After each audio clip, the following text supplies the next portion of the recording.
Welcome, everybody, to the 300th episode of GI Joburg. My name is Steve. I'm joined by Paul. Hello, Paul. Paul for episode 300. It's crazy, man. Yeah. Strike up the marching band. And who else is our here? main man, Rob. Hey, I'm here too. Oh my god, all three of us in the We are same place on the here. internet. Absolutely We wild. are in the internet. Every second week.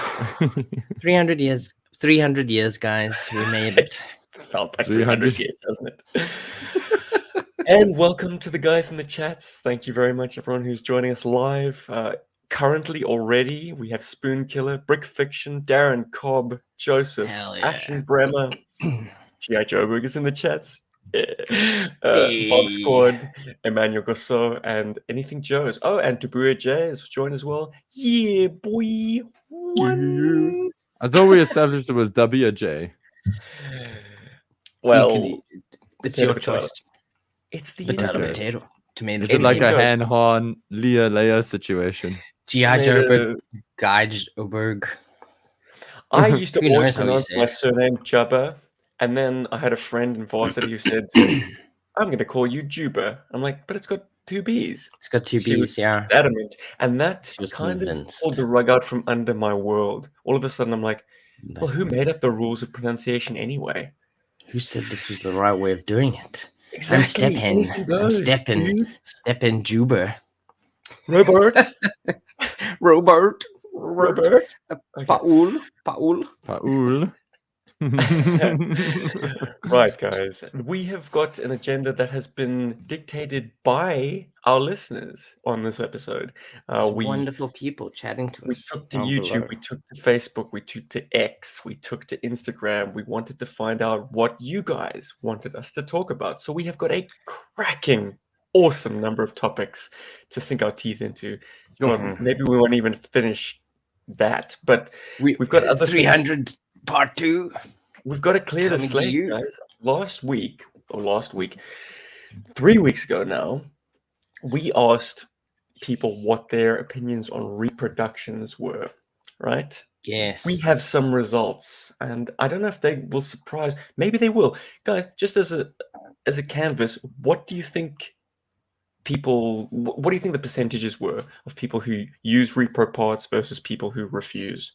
And I think stick to people a hate repro parts. It's the worst thing ever in the entire history of the world. And they all think repro people should die. In game.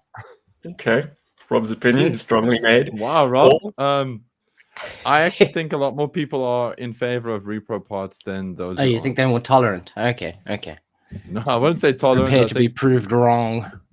Well, the way the numbers shake out, well, I suppose maybe the least interesting place because it had the least responses was Facebook, where 83%, oh, hello, 83% of folks said that they I'm having flashbacks. would use repro parts Okay. and have no hesitation. Then on, is it X? God, what do I even call it now? It's called Twitter. Don't call it X. Don't Okay. be. It's Twitter XX. On There we go. X, we had 122 responses, so there's slightly more, I suppose, in tune with the community. 58% said they would use repro parts and stickers, and then the way the 42 other votes shake up, 17% say they would only use repro stickers, and 25% say they would not use any reproduction at all. No stickers, no parts, all original. They're my guys. Yeah. Then the YouTube got the most number of respondents, actually, which is Whoa. mind-blowing to me. Community posts, my dude. They have reach. They do. I should probably start a TikTok or something. Can you do polls on TikTok? Anyway, I don't know. doesn't I get ready. refuse to use TikTok. We're so- about to The find out. final tally is of Joburg. 180 votes, 77% would have no problem using repro parts and stickers. Disgusting, Darren. No repro parts for you. And the way the final 23% shakes up, 10% of that 23 would only use repro stickers, and then 13% say all original, baby. Well, that's interesting. I mean, it seems to line up, pretty closely to kind of our own opinions of what repo parts are. Kind of use them if you want to, don't use them if you don't want to. Or if you're Rob, hell to the no, find me original parts. I want original parts. Give me my I'm money from I'm currently looking for a Rob, Thunder I can Machine never aerial tell for you. I can never tell if you're being serious about this or just trolling. Vintage only. But as I alluded to in the start of the podcast, we've been absent for more weeks than usual. Ever. Like, we've never taken a break this long. Ever. Like, it's the I think longest it's break been we've ever taken 3 in our weeks. life. And the reason is, and I'm going to hand the floor over to you guys, Comic-Con Africa was last weekend. Rob made the pilgrimage up to Johannesburg, and obviously Paul rolled out of bed and found his way into the convention center. What happened, guys? How was the event? Okay, well, I'll let Rob start because he's the absolute guest. blast, an absolute blast. Except Johannesburg. Johannesburg is weird. It's just such a weird place. Like, you're all living on giant mine dumps, and you're just breathing in gold dust all the time, and it dries your lips out. It fills your nose. It makes you feel sick. It makes everything that you touch just like static electricity. It's. I don't know how you guys live there. Like, constantly like jump scaring yourself. Like, it's like living in a horror movie the whole time. Like, I was recently asked what the most extreme thing I've ever done was. I should have said living in Johannesburg. It really is, though. I mean, some of the stories Paul shared about your adventures in Joburg, make it easy for yourself. I mean, thankfully we had a car, so we were able to get around everywhere very easily. Instead of like running across highways with giant bags of toys and bitching about it the whole time. Instead of taking the cow train. That's me. Apparently that's something Steven does. But yeah, overall it is an awesome experience. We stayed in a really great Airbnb on the 6th floor of a building. It was great fun. Very comfortable bed. Paul, by the way, has a very comfortable wooden floor. I stayed over there. There's a great floor. There's no, for sure. It's a really comfortable floor. I mean, like, it's better started than on the couch. The couch is too small. I mean, I'm not a tall guy, but like when your feet are like over the edge of the couch and you're like, this isn't very comfortable. No, thank you. The floor really is the better alternative. And yeah, I got to see Celia again. Absolutely wonderful. Paul's better half. Like that is true. Absolutely. This is true. Yeah, and Paul's house is actually really nice. I quite like it. Actually, I'd love to visit again. Thanks, man. It really I'm sorry is it was his so house quick. too. Yeah, no, for sure. We'll sort something out. I'll save up. I'll come visit you. Stay there for 2 weeks. Help you out with your art. The convention itself was blasting. An absolute fun experience. I mean, there's just so many like comic book people in Joburg. I mean, yes, they are in Cape Town, but like you just get to see the wider like nerd community of South Africa in Johannesburg. For some reason, they all live up there. It's very shocking. It's also very central because a lot of guys that are like in the surrounding areas also come to Joburg for Comic-Con. Yeah, no, for sure. Guys from other provinces that are closer. My boss was very happy with turnover overall, so we did busters. Yeah, a great experience. Paul, how did you find it? How was your Comic-Con experience? I thought it was like pretty awesome. It started like, let me show you guys how it started, which I thought was pretty cool. This is how my Comic-Con experience started. Hey. Rob and I ran into each other very quickly because his stand was on the way to mine. That was awesome. It was so close. I could just point everyone in your direction. I was like, that was great. And we could send people to you. Yep. It was a huge convention hall, but I love that we were like so close to each other. It was also just a really great show because it was a geeky show, and I feel like this is an important thing to mention because it wasn't about video games. They had a smaller hall dedicated to video gaming and stuff, but the main hall was all pop culture, comic books, that kind of thing. So statues, life-size statues of Tony Stark. It was fantastic. Yeah, so they had all kinds of stuff you could like rub your bits against if you wanted to. But it was good for that. Like, it was cool that there were toys that you could pick up. Like, you could go in there, you could actually pick up like action figures that you wanted, or Premier collectible stuff, Hot Toys at all. it was good that it was that kind of show. And there were tons of places selling comic books, and there were tons of guys selling, like Rob's store. They had these great older comic books, like very collectible books, like Secret Wars 15, I think it was, or 8. Secret Wars 8. 8 first appearance of the black costume. So that was really cool. Stuff like that was around. There was some great comic artists, comic colorists.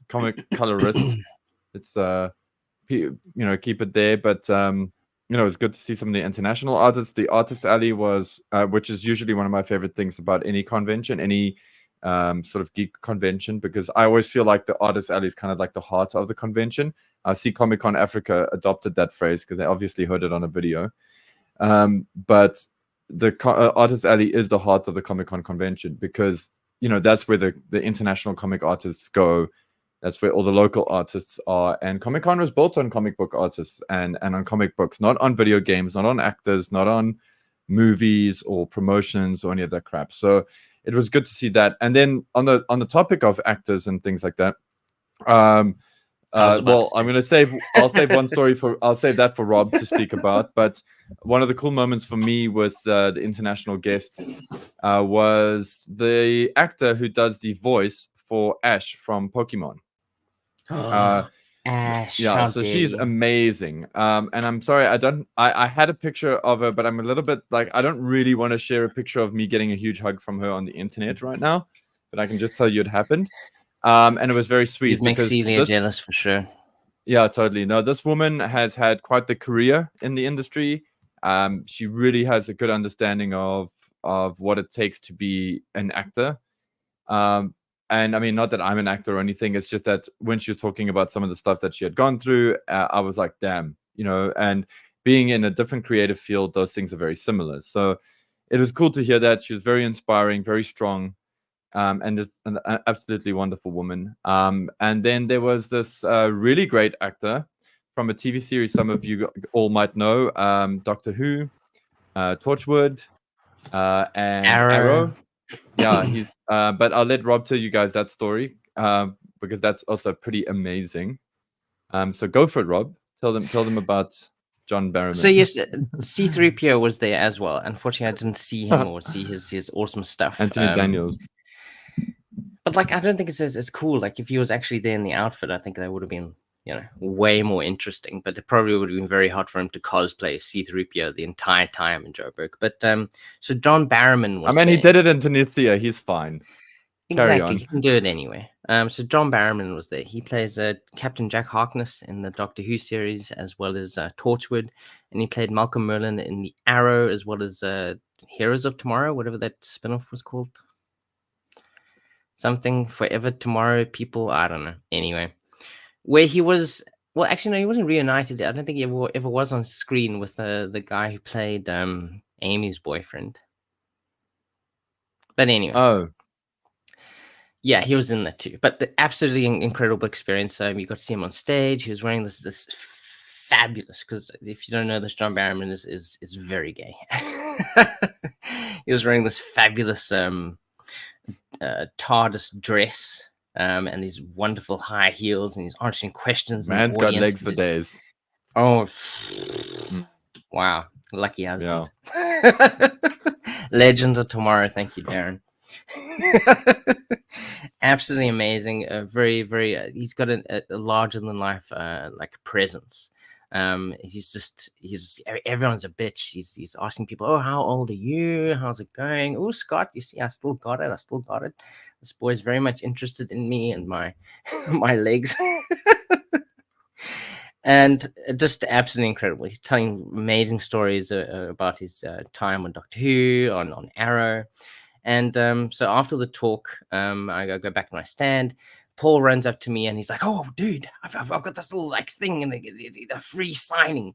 And signings and the photos with the people at Comic-Con are not cheap. I believe Anthony Daniels was like 900 Rand to take a photo with him. It was 700 Rand or something to take a photo with John Barrowman. The signings were a bit cheaper, but still it wasn't money that I was able to kind of spend on getting something signed. So I was absolutely over the moon that Paul made that happen. That's about $70 US. $70 US, yeah, for a picture. So you just stand with him, hey. Hi there. We got a picture together, and that's never something that I'm super like necessary to have. He would probably enjoy that. What's your bum? But an absolutely wonderful experience. I got to shake his hand, and yes, Paul managed to, allow me to go and get something signed. So fortunately, our shop did have a copy of the comic book. I just made sure that cool thing found its way to you. That's all I did. So John Barrowman did write a comic book with his sister. His sister, I believe, is a journalist and some sort of professor, something like that. So they've written a lot of stories together. So he was kind enough to sign a copy of Arrow, a story that he wrote, so about Malcolm Merlin. So that was absolutely amazing. I think it says "Live on, Rob," or "Live up, love." He could have been a doctor. His handwriting's awful, but yeah, this definitely made my day on that day of the convention. So I'm very happy to have this. And Paul also gave me a sticker. Gave me a cool sticker. Oh yeah. So we do this thing for Gunplay SA. Every time you buy a kit, you get an exclusive sticker, but that sticker is exclusive to Comic-Con. So I didn't even have to buy anything. He just gave it to me. Like, Rob, I expect you to buy something. No, you have the sticker. You have to buy something now. So anyway, so that was like that's part of the vibe. What an asshole. And then one small thing I want to just and I think just to close off this cool chat, and I don't want to do this. I don't want to mess up our "What did you get" section. So that's up to Steve on this one. But I will show you this one cool thing that happened. So this dude walks past and he's dressed up as, well, you'll see. And I'm like, hey guy, can I wear your helmet, please? Because that's kind of a thing that I do. Can I touch your helmet, dude? Some of you guys might know my one profile pic with me with the red Power Ranger helmet.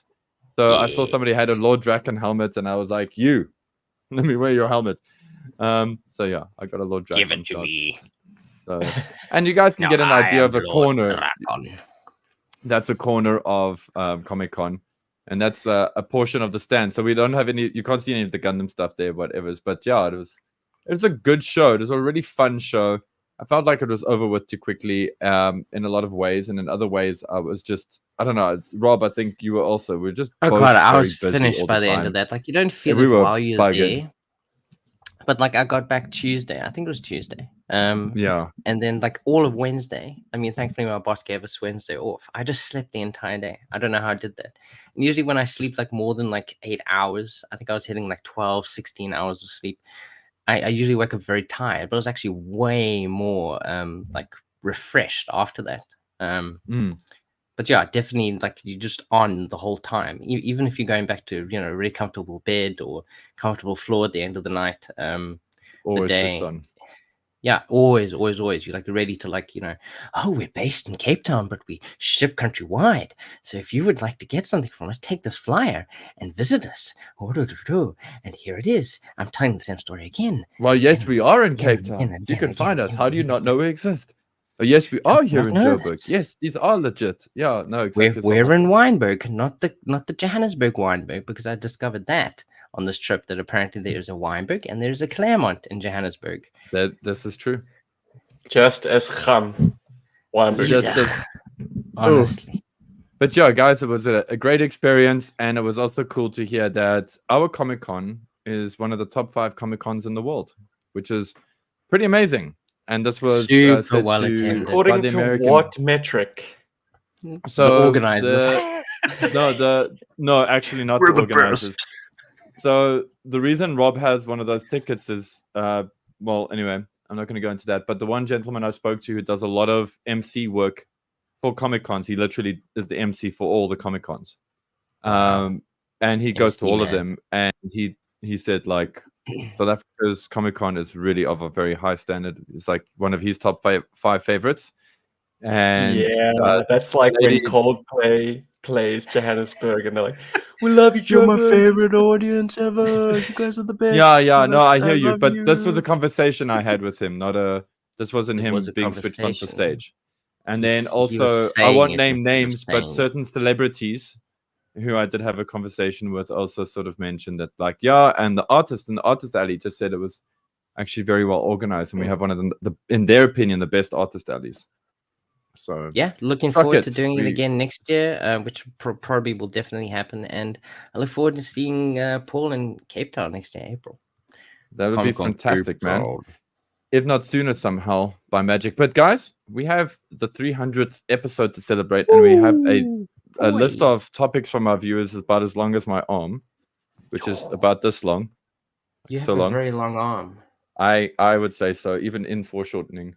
So before we crack open the questions, I thought I'd let you guys squirm a little bit and play some excerpts from our very first podcast. Oh my god. So crazy. Prepare yourselves for the worst audio quality. I'm going to have a cigarette ever.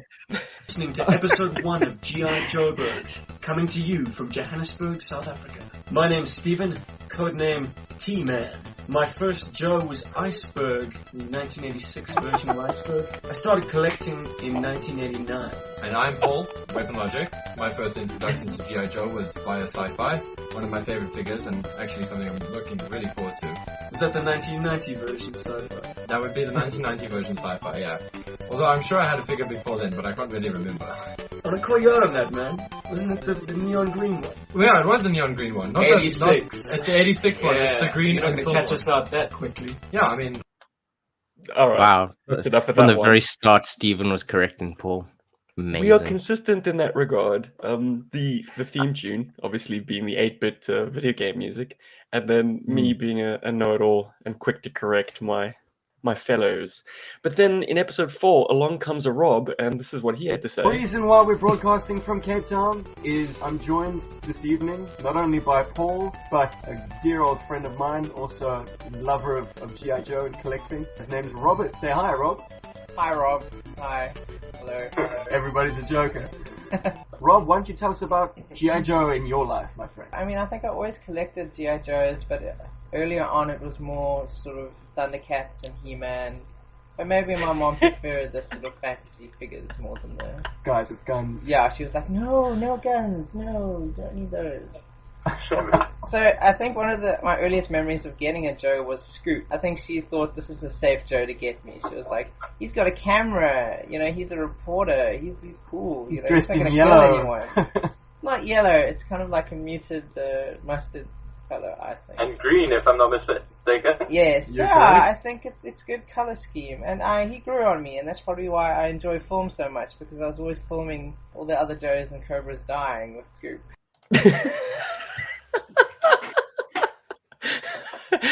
I enjoy filming all the other Joes and Cobras dying. Well, that's true to form. Oh, sorry, I mean, Peter.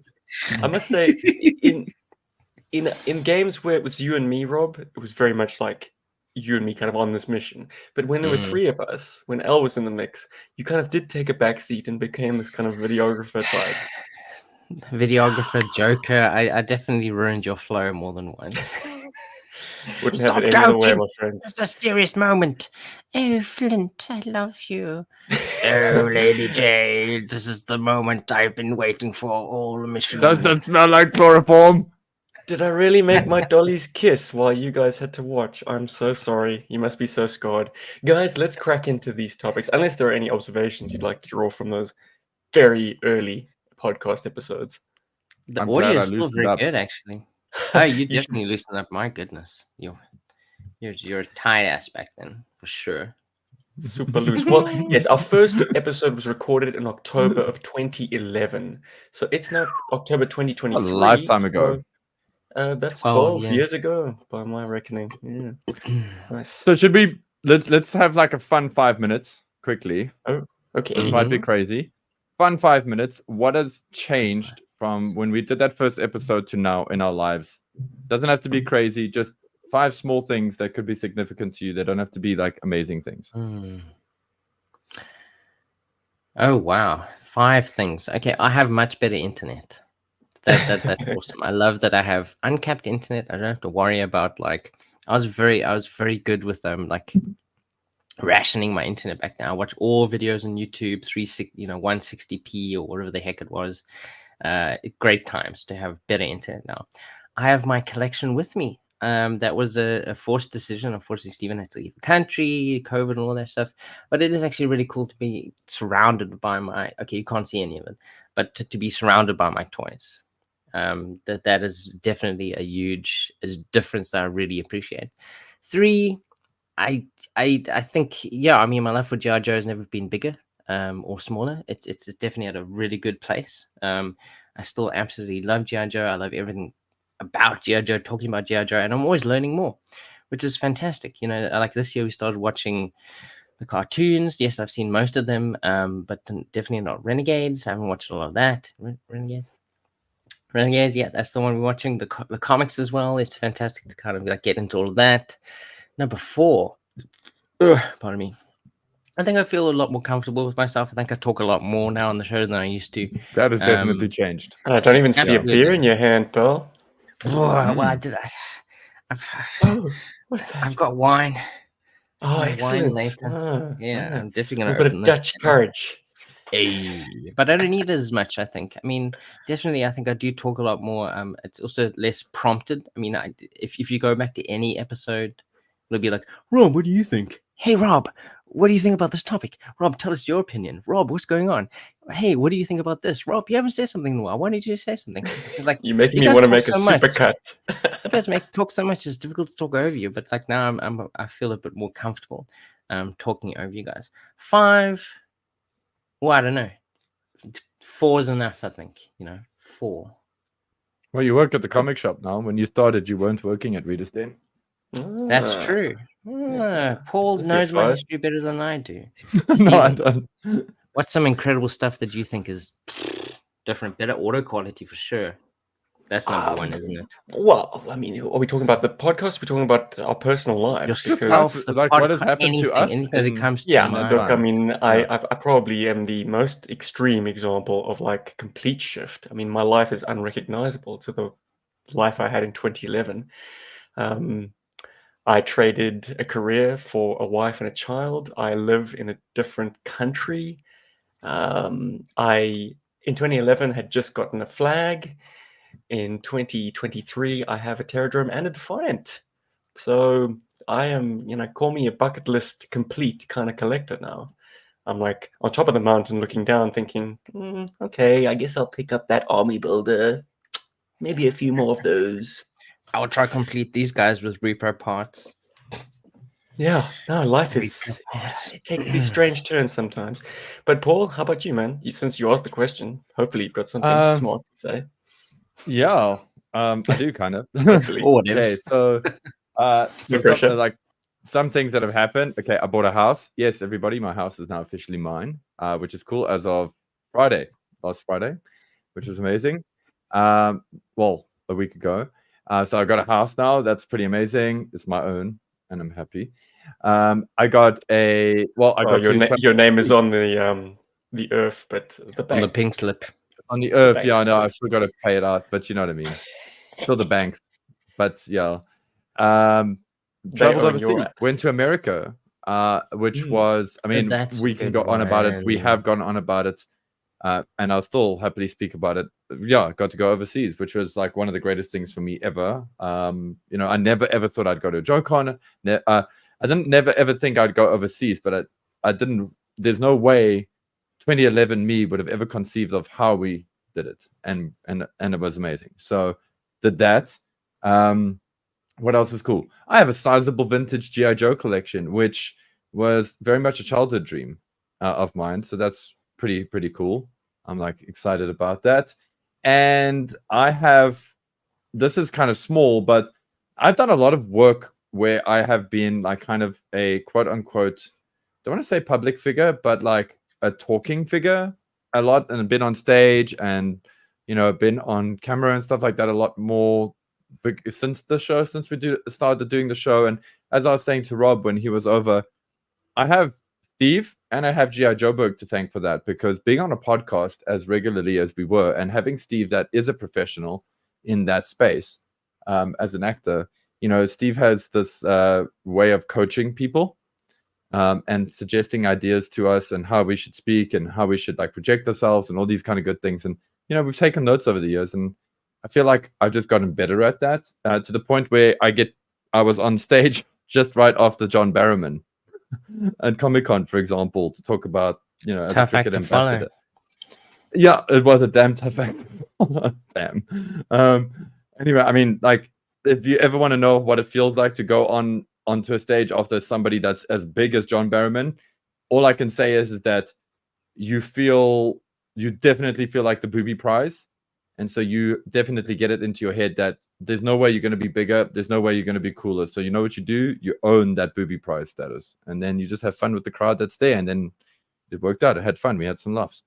And then the first thing that is like changed to me in a big way is, and it's a silly thing, but, I feel like I've grown a lot as a person. Like, I know it sounds so lame, and I know you guys are all like, I got kids and all that good shit.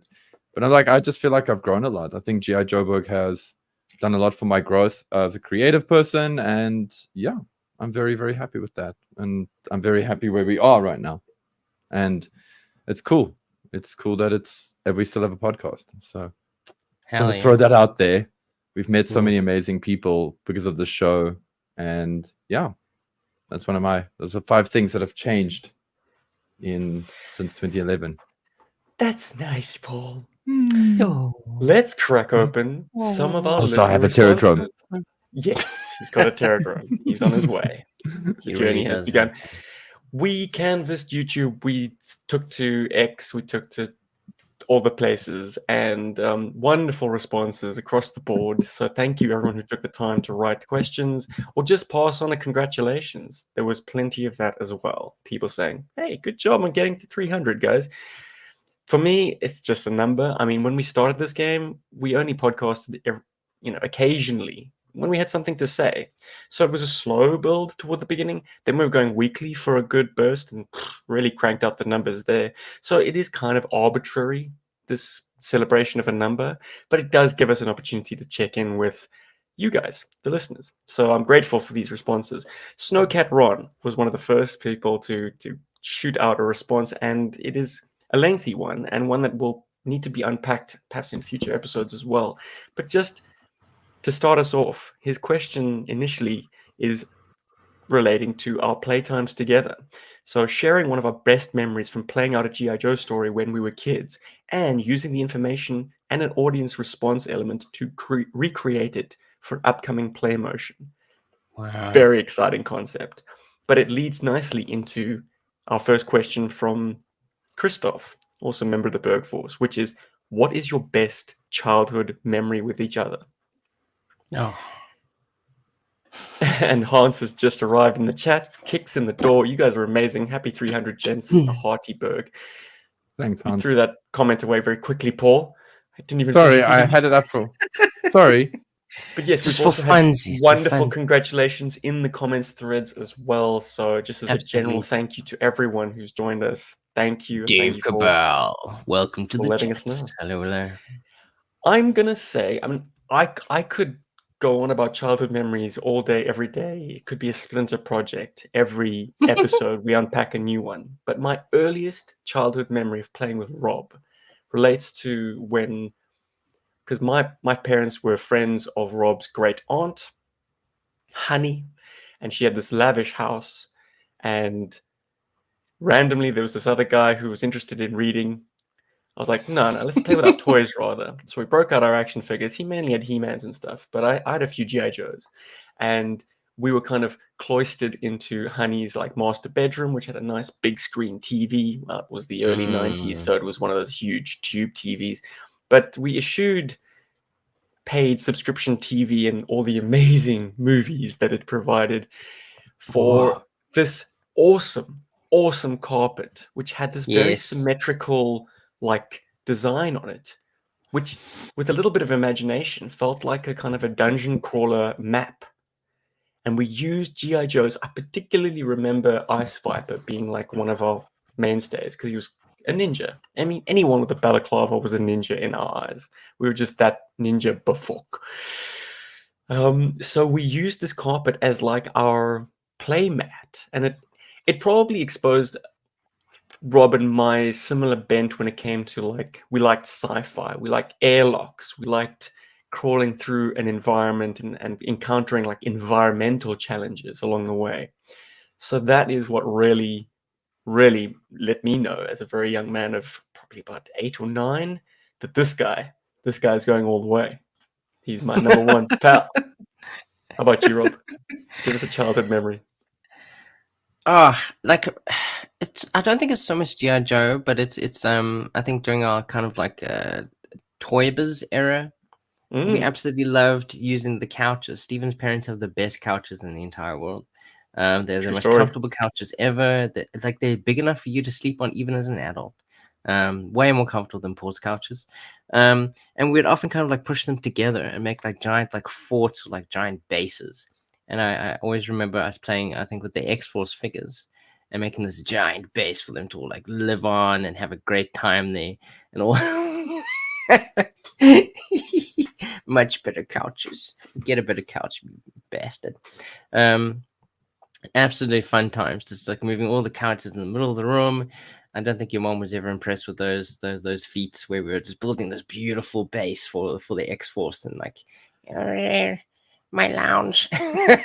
No matter how many times we ensured that the lounge was spotless by the next morning, my mother would invariably always appear at the door that night, seeing the chaos of all the toys, and be like, I hope you clean up. I'm like, of course we're going to clean up. Yeah. So yeah, I was spotless. Exactly. It was, they're essentially in the same position they were when we began. So yeah, definitely those X-Force days. And also me often revealing like new figures. I mean, I think Kane was definitely the standout. When I found Kane probably in Dion's or something, or Reggie's. It was probably Reggie's actually. And coming back and like suddenly here's a new character like, hey Cable, I see you're trying to form a team. I'm gonna help you out. And Stephen's like, oh my god, there's a new toy. And I, being the hapless simp that I am, I copied that formula with every new release. I was like, "Ooh, let's make a reveal of it." But yeah, you definitely set the tone there. And Kane, I mean, if you don't know, Kane was another Rob Liefeld, skinny legs, many pouches, bomber jacket, cybernetics. That first version that you got had this coolest feature of like, you'd be able to pull his hand out, but it was attached via a cord, and you'd just flick a switch on the back and it would snap back into his wrist. Coolest feature on a toy. Very sturdy too. It still works. Paul, I'm going to preempt you ever so slightly because your mic is still muted. For some reason, you disappeared while Rob and I were talking. It's very fitting because you didn't share a childhood with us. And I'm going to say that my favorite memory... Oh, what a guy! My favorite memory of playing with you doesn't come from our childhood. It comes from our latter childhood, where in our 30s, we could still go into the garden and play. We even chronicled it in a video. And here it is.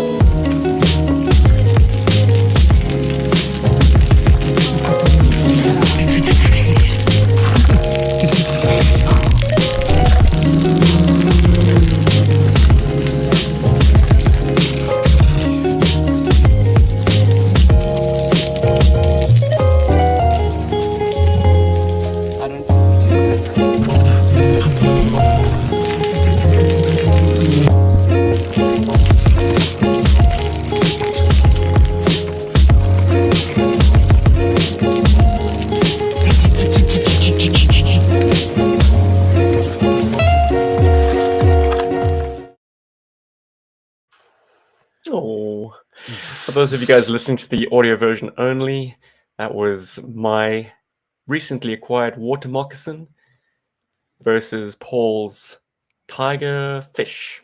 Yes. Tiger fish. Also recently acquired. In the rain, in Chattanooga. And yes, those toys were gifted us by the very generous Greg and Natalie of Lost and Found Toys. Legends. So cool.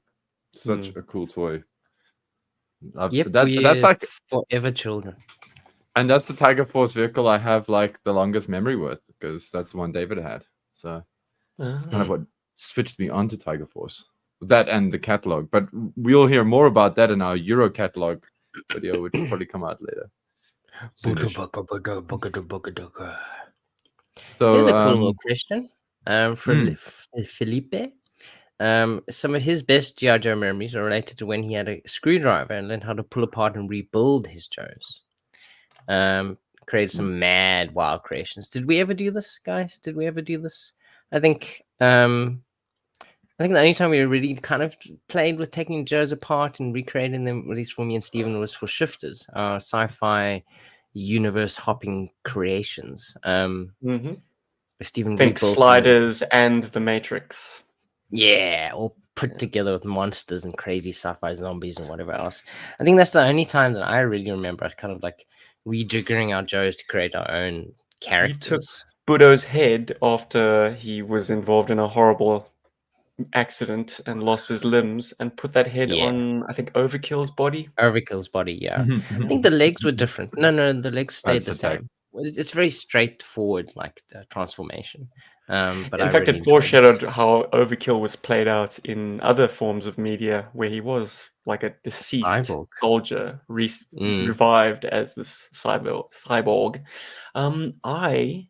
It's a cyborg. I'm going to say that also, in Shifters, I used Eco Warrior Flint's head. I used Shockwave's armored torso. I used Backblast's amazingly ripped arms and the ability to sheath a version 3 Snake Eyes' sword in that like blocky, I don't know what you'd call it, bracket on his arm. And I used, and this is the most out there parts choice of the lot, I used the New Sculpt era Snow Serpent legs, because they're very long, very limber, and they can do like a perfect splits. Like they are extremely flexible within the O-ring limitations. They were like, I could do like crazy kicks, like Jean-Claude Van Damme style. So Felipe, good question. Bro. How about you, Paul? I mean, you did the craziest shit of all. You actually welded, like plastic welded, spring-loaded missile launchers onto arms and stuff like that. Yeah, so that was like good and bad. The good stuff that came out of... let me get into the bad so I can finish off with the good.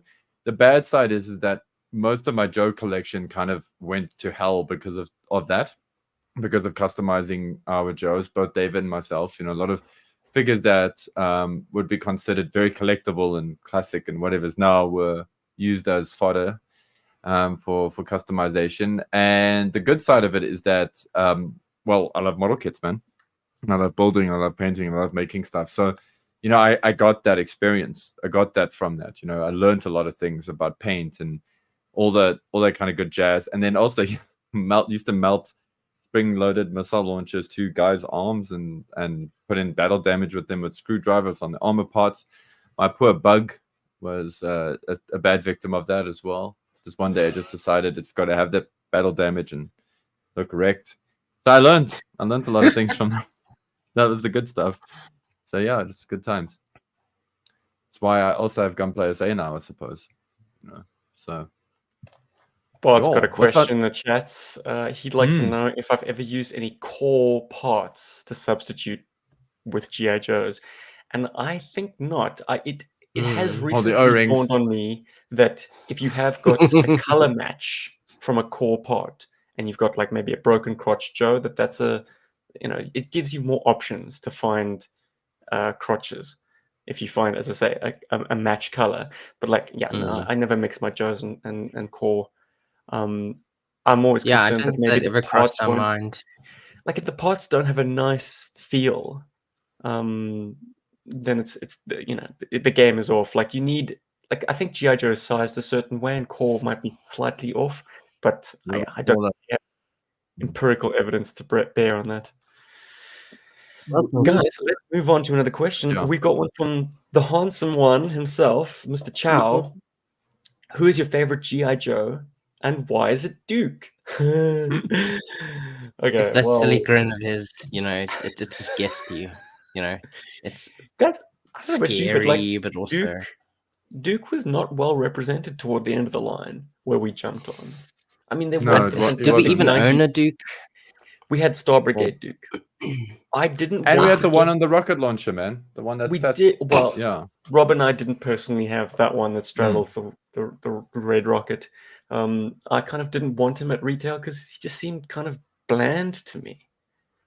I guess I was far more interested in more out there figures and characters. That battle core wave particularly started to feel like GI Joe was less inspired. I don't know. I had General Flag from that line. I had the Death from that line. They were excellent toys. But like if you flash back to just a few years before, where like the accessories were just mind blowing. They made the figure. The Captain 1992 Gridiron, Battle right? Core. Yeah, I know. Oof. The Good 1992 Battle Core Wave 1 were DJ. like, okay, maybe they had an interesting gun, but the rest was just the rest of the plastic count was sold out on like a launcher. So it really started to sap the intrigue from those blisters. So yeah, Duke was not well represented. We only had the armor tech Duke growing up, and that you couldn't integrate that on the regular battlefield. When we were in space, it was his time to shine, but Yeah, but otherwise, yeah, no Duke, because we didn't own Duke figures. Yeah, he wasn't really like the leader of the Joes for us. of course Hans is now screaming at his radio. My Duke experience is, well, I did have the straddle and missile launcher Duke. And when I was a kid, I remember like for some reason really wanting that Duke because he was more army man, he was more military, he was more quote unquote realistic. So I kind of really liked that Duke quite a bit. And then the video game, I got the Atlantis, almost called it the Atlantis Factor. It is the Atlantis Factor. It is. Yeah. G.I. Joe 2. G.I. Joe 2. And then that switched me onto that Duke again. Like, I was like, oh, cool, I got this figure. Because it was one of the few figures that I had survived David and I. Well, the David and Paul toy G.I. Joe customizing massacre of 1993. So, yeah. I like that Duke, but I want to say Duke is my favorite. But Duke's an interesting character because when I got the vintage one from Greg Crockett, I never knew I wanted a Duke until I had one, and then I was very much in love with the toy. And I still wouldn't say I'm in love with the character, but I was in love with the toy. And Devil's Due did one thing to Duke that kind of hurt the character, but also made the character more intriguing, was that he was kind of an agent, and he wasn't 150% G.I. Joe. And that made him kind of interesting. I like that idea as well. So, he's more like a secret agent almost. It was a bit weird, but it did add something different to the character. Made him Hans has explained his love for Duke. He's recently gotten the red rocket crotch. So, yeah, look, if it's got that new toy glow for you, awesome. Just don't compare his nose to any other action figure. Oh dear, did I just ruin it for you? It's like mine. Look, it's a fun figure when viewed directly on or directly from behind. I think I made the joke before. Like, he is his arcade version Duke. So if you played the Konami game, that's the version of Duke you want to have to hand. But you only ever need to see him from behind if you're playing that game. You know, it's a rail shooter. We've got another question. This time from Spoon Killer. I think he's in the chats, or he was at least. Great to see you. You can turn. Oh, no, before we get to Spoon Killer, Brick Fiction, also in the chat. Which PlayMotion episode are you proudest of? Now, I'm going to just say, I mean, almost arbitrarily, like, I'm proud of each one for various reasons, but the one I've settled on... exactly. The one I've settled on is called The Slaughterhouse. It's the second part of Renegades, and I think shot for shot, everything in it is very nicely presented. I mean, as nicely as these amateur videos can be, but like, yeah, a lot of location shooting, a lot of different location shooting, a lot of varied techniques, I mean, I got to play with Zazel, Sergeant Slaughter, Slaughterhouse's Rise of Cobra Pit playset, and kind of do interesting things to kind of expand the space of it.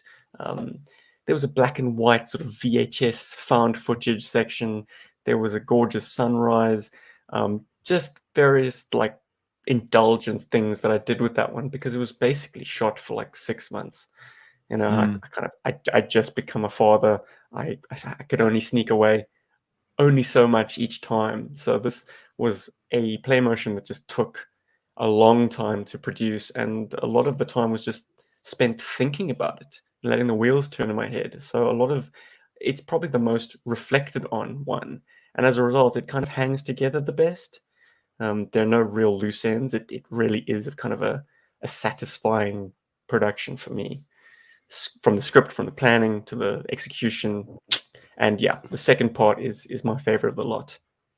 It's basically the training montage sequence. It's taking Mercer from being a captive to being a member of a team. It's that, yeah, it's good.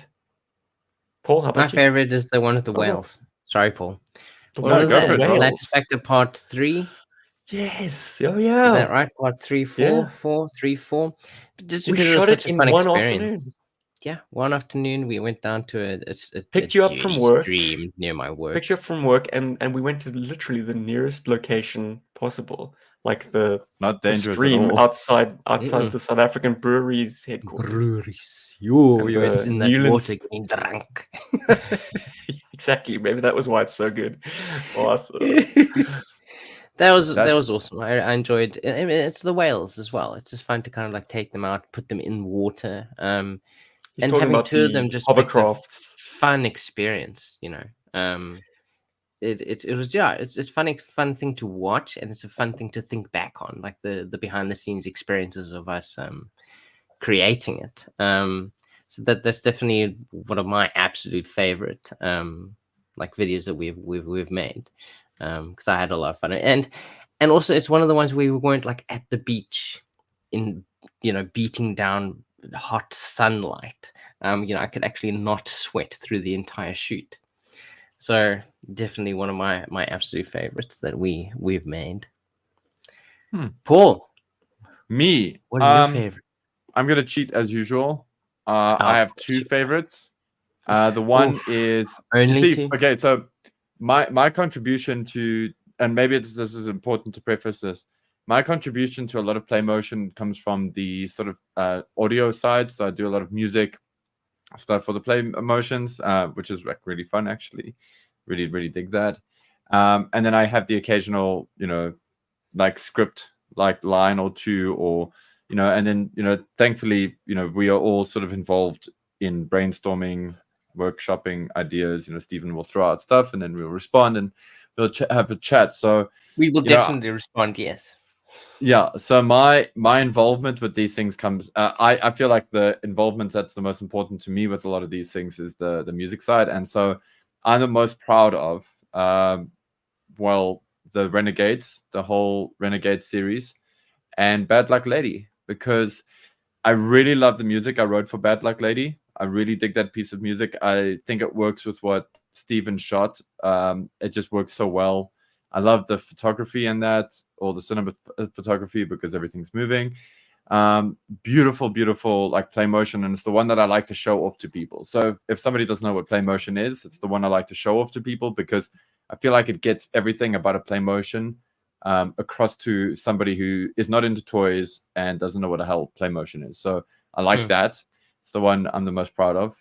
Even though, you know, Steven did all the principal photography, and the toy playing and all that, but I also got to do some props on that one, so I'm quite happy. And then Renegades, I just really love the music I did for Renegades, and I like the logo, and I enjoyed playing Mercer.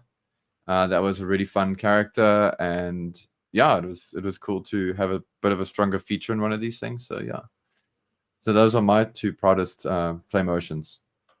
Excellent. Look, your contribution cannot be understated, Paulie. Shot, buddy. Look, I need a sounding board always, and you're the constant voice that I can turn to call me on my bullshit. Another person who called me on my bullshit aplenty was Zazel. He collaborated with the plotting of the Renegades, and I think that's why it's so good. It was vetted by, you know, I kind of would forge ahead a little bit and then vetted by the both of you. And so, and I think Paul, I mean, you do call me on my bullshit, but you can sometimes also be very encouraging and like a yes man, which is awesome. Whereas Zazel would challenge me on a lot of things. And to be fair, a lot of the time I kind of made the final call, but about 30% of the time I was like, you know what? I think you're right. So yeah, I mean, it is a cumulative project of many minds pulling together. I saw a great question from it was Outback Stew, and I can deal with it very quickly. He says, "What was the hardest play motion you guys had to film?" Cobra Clutch, which was shot in a swamp. In a heady mixture, a heady mixture of crocs, potentially. I was an idiot. I should have never been that close to the water because I was in crocodile country. Fortunately, I'm still alive with all of my limbs, but it could have gone the other way. Yeah.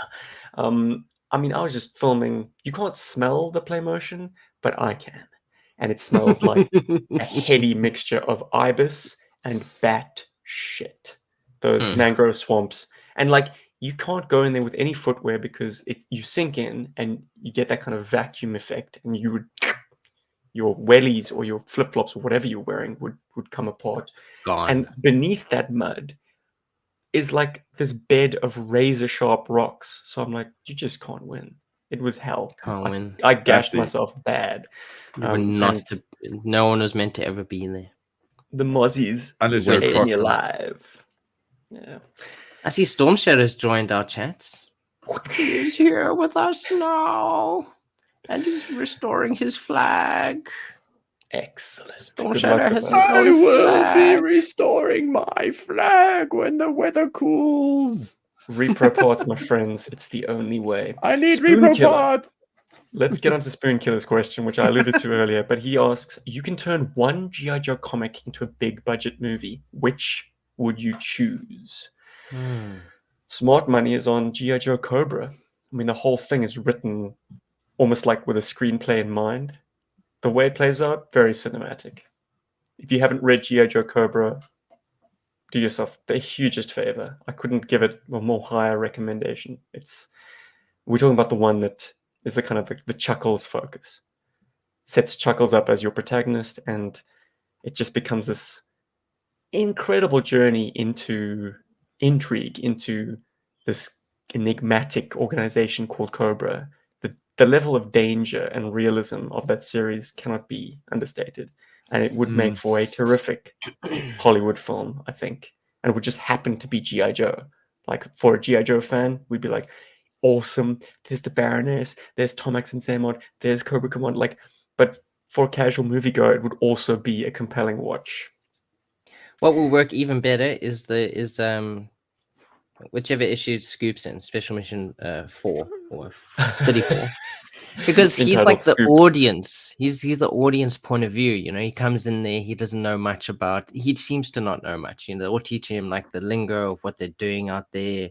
You got to check this thing. You got to knock it on your head. You got to do the lingo, drop zone and the thing. And you kind of just follow him as he kind of like gets in with the team, and they're all not trusting him. But by the end of the issue, they're like, "You're a good dude. We're amazed that you're with us." And I think that makes for a very tight film. It's not like about too extra. It's very much just like focused. Like, this is a cool mission. There's no there's nothing extra. And also, I think it could be very accessible to non-Joe fans as well, because it's very much just like a war movie. Like a group of soldiers just going into the jungle and just doing shit. So, and a future Scoop. How could it be any better? Good Scoop. I would argue that Special Missions, I would want to see a live-action TV show. That could be good, actually. Ensemble cast each time. I want to see Scoop on the big screen.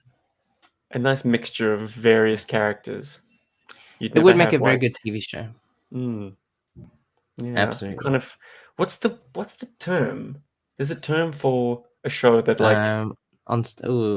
anthology, maybe. Anthology. That's it. Anthology series. There you go. Yeah, GI Joe Special Missions. So Paul, I kind of Operation Wingman. How's it? Why is it actually Operation Wingman? Yeah, Operation Wingfield, you're 100% right, Rob. Yeah, I really enjoyed this because I feel like this would make a great GI Joe movie.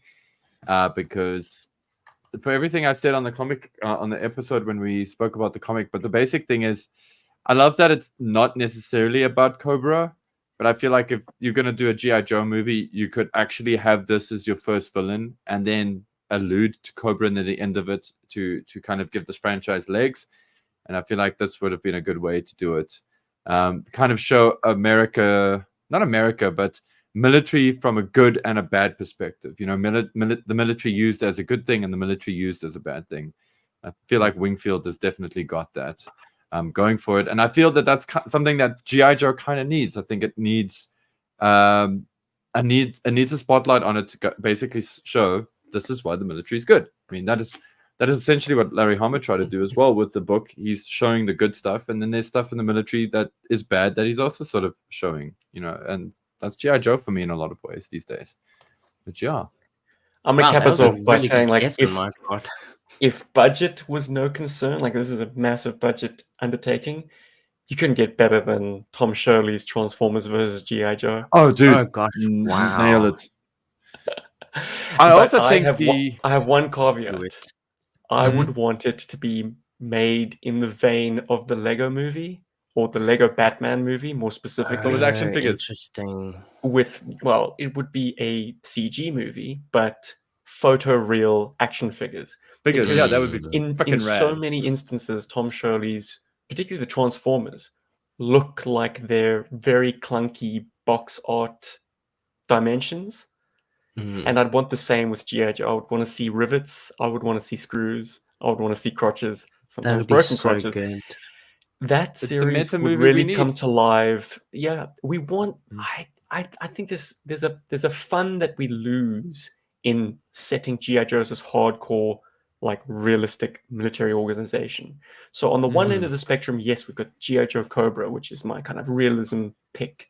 But my fantasy, my heart of hearts, I want to see something like the Lego Batman movie. Like, is the Lego Batman movie the best Batman movie ever made? I think it is. Yeah. It's perfection. Also the best Lego movie. It's just so good. So yeah, give me GI Joe and Transformers in something like that. Look at this man, Jimmy Godfrey. Jim, how dare you? I say it constantly. Go for it. Yeah. No. You guys write the finest. You guys write the finest GI Joe media. Your take is right up there with Costa and Shioli for capturing the right feeling. It always hits the mark. Happy 300 for my boys. Oh, Jimmy, dude, thank you, man. And I mean, you've been on a long road with us as well. So to hear you say that's high praise, because Jim is quite a well-read man. He enjoys a lot of things. He knows a lot of things. And that was really cool. Thank you. Cool question I saw earlier, because I mean it has to do with me. I think From the Hill said, I really enjoyed your bedtime story. Are you guys going to do any more of those? I think it would be really cool to do more of those. Well, we got another book from Mark. Yeah, well, Mark has sent us more of his work. So absolutely, we should definitely do that. I think December, Stephen, you and me. You guys should come over, get your blanket, sleep on the floor, bedtime stories. Absolutely. I think it's going to be fantastic. And that was a very fun experience for me to do. Just got crazy. You got into it, man. Big time. Right, if absolutely. You're scratching your head, guys, it's called The Games Master Returns, or Return of the Games Master. Yes. So it's a dire story written by Mark van Leeuwen, beautifully bound and sent to us. And it basically is the sequel to the Sunbow episode called The Games Master, and he uses all the toys from the toy box. So we decided to have a bedtime story, basically. Yes, wonderfully narrated by me. It was that was probably one of my favorite evenings. We just all sitting together in a bed, just telling stories. So good, absolutely funny. Seek it out. Give it some hits. That video could do with some more love. Hell yeah! Glad to hear. Let's move on to another question. With somebody. Yeah, do it. Alan Grant, another friend of the show, of course. He wants to know a Joe highlight and a fail for each of you over the years. I'm going to narrow it and just say this year alone has had highlights and fails. On the highlight side, they got one of these, a Cobra Terradrome, and a mess of figures and vehicles for ridiculous prices, like thrift shop prices. Disgusting. Like, that is a stroke of good luck that, yeah, I mean, if you're in the Joe game long enough, hopefully these similar stories happen to you. But yeah, this is way up there. This is the find of the year, maybe the find of the last 5 years. A fail from 2023. I am still butthurt about the Sky Striker, the HasLab. It's an all-right jet, but the fact that GI Joe's first HasLab had to be this kind of bundle pack with the value padded out by a bunch of things that I didn't actually want, it still grinds my gears, guys. Salty fourth. And it wasn't cheap to get one of these HasLabs into Australia. Australia still doesn't have the HasLab or Hasbro Pulse app, or yeah, Hasbro Pulse is not available in Australia, I should say. So yeah, I had to go through a third party. There was tax and import duty and various shipping legs to it. And it was not a small box, once again, inflated by the fact that it had all these pack-in extras that I don't want. I don't like blast effects. I don't like flight stands. I don't like extra figures that are crap. Saucy Keep force. all that stuff.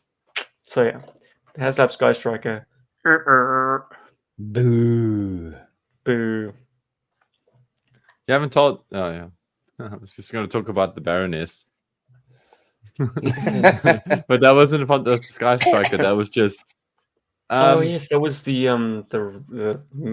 Hiss tank, the Mega Hiss, came with a carded Baroness, and she has got a very high hairline. But that's neither here nor there, guys. Like, I don't want any of the new O-ring figures. So, and I fear the market is currently flooded with the HasLab ones. So it's not like I'm going to turn a profit all of a sudden. I'm going to have to sit on them for years and years and years. You know, if that's the kind of thing you care about, it'll happen quicker than you realize. I mean, look at how quickly modern era stuff. For a long time, it was kind of here, and then all of a sudden, it just spiked. You can ask Hans, I'm sure, because he still sort of buys them every now and then. So he's more up to date with the pricing. I just happened to look at them the other day, and I was like, oh my god. Highs and lows GI Joe for me. It's got to be. This is not. I'm blaming GI Joe for this.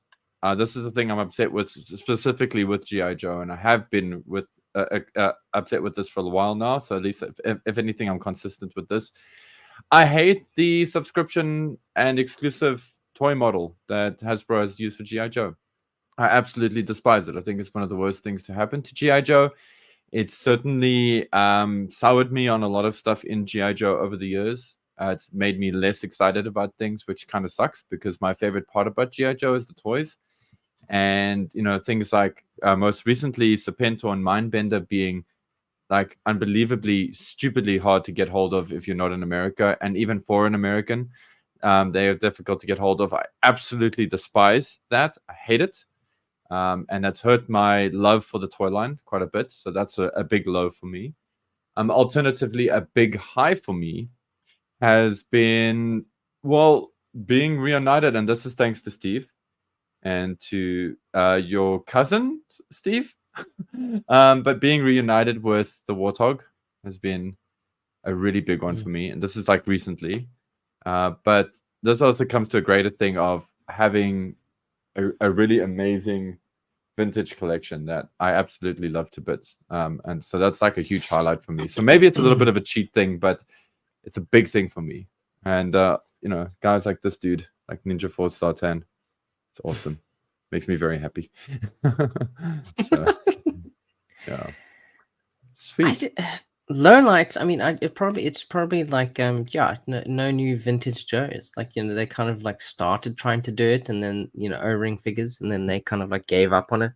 I'd absolutely love it if we could get more O-ring figures, but it doesn't seem like that's going to happen. So that's definitely a low light for me. A highlight is just continuing to enjoy GI Joe and all the kindness of everyone who watches us, sending us awesome figures that we've never owned before. We mention a figure and they're like, yeah, you definitely need the Ninja Force axe attack vehicle. We're going to send that to you. You don't have to. Please never send that to me. Don't do it. I don't want it. Don't. I'm not even kidding. This is for reals. Don't send me that. Don't send it to him. Don't do it. But I am always appreciative of everything else that anyone has ever sent any of us. It's just so cool to see, like, our collections grow. When any of us get toys, I'm always very, very happy. So that's always a highlight, that people share their collections with us. And I think that's really cool. And WJ, it is a braai. That's what Afrikaans is for barbecue. It's not a braat. It's not a braak. It is a braai. And all braais are good, especially when we win the rugby. Absolutely. So although we're not together and we're not going to celebrate 300 with a braai now, I hopefully we will celebrate with a braai when I see Stephen in December. I think, celebrating being back in South Africa. Boy, I've got a pack of boerewors right here. Hey, I know you got all the products I ever need. We had a nice question pop up in the chat, which I think we can deal with quite swiftly. Not quite. Moonlight, where are you, boy?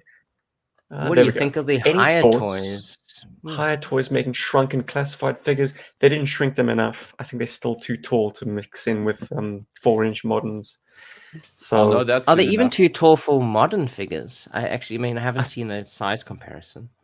Ever so slightly. I think they would which works with the Predator figures, I think, probably, and the Alien figures. I think those are nice to scale to GI Joes.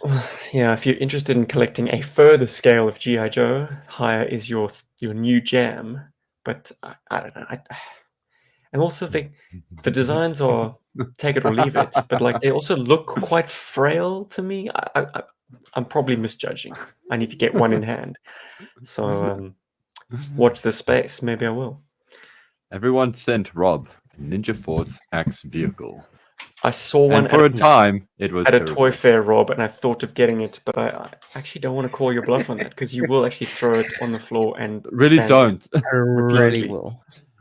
As for the higher toys thing, I can totally comment on that. There's one on its way.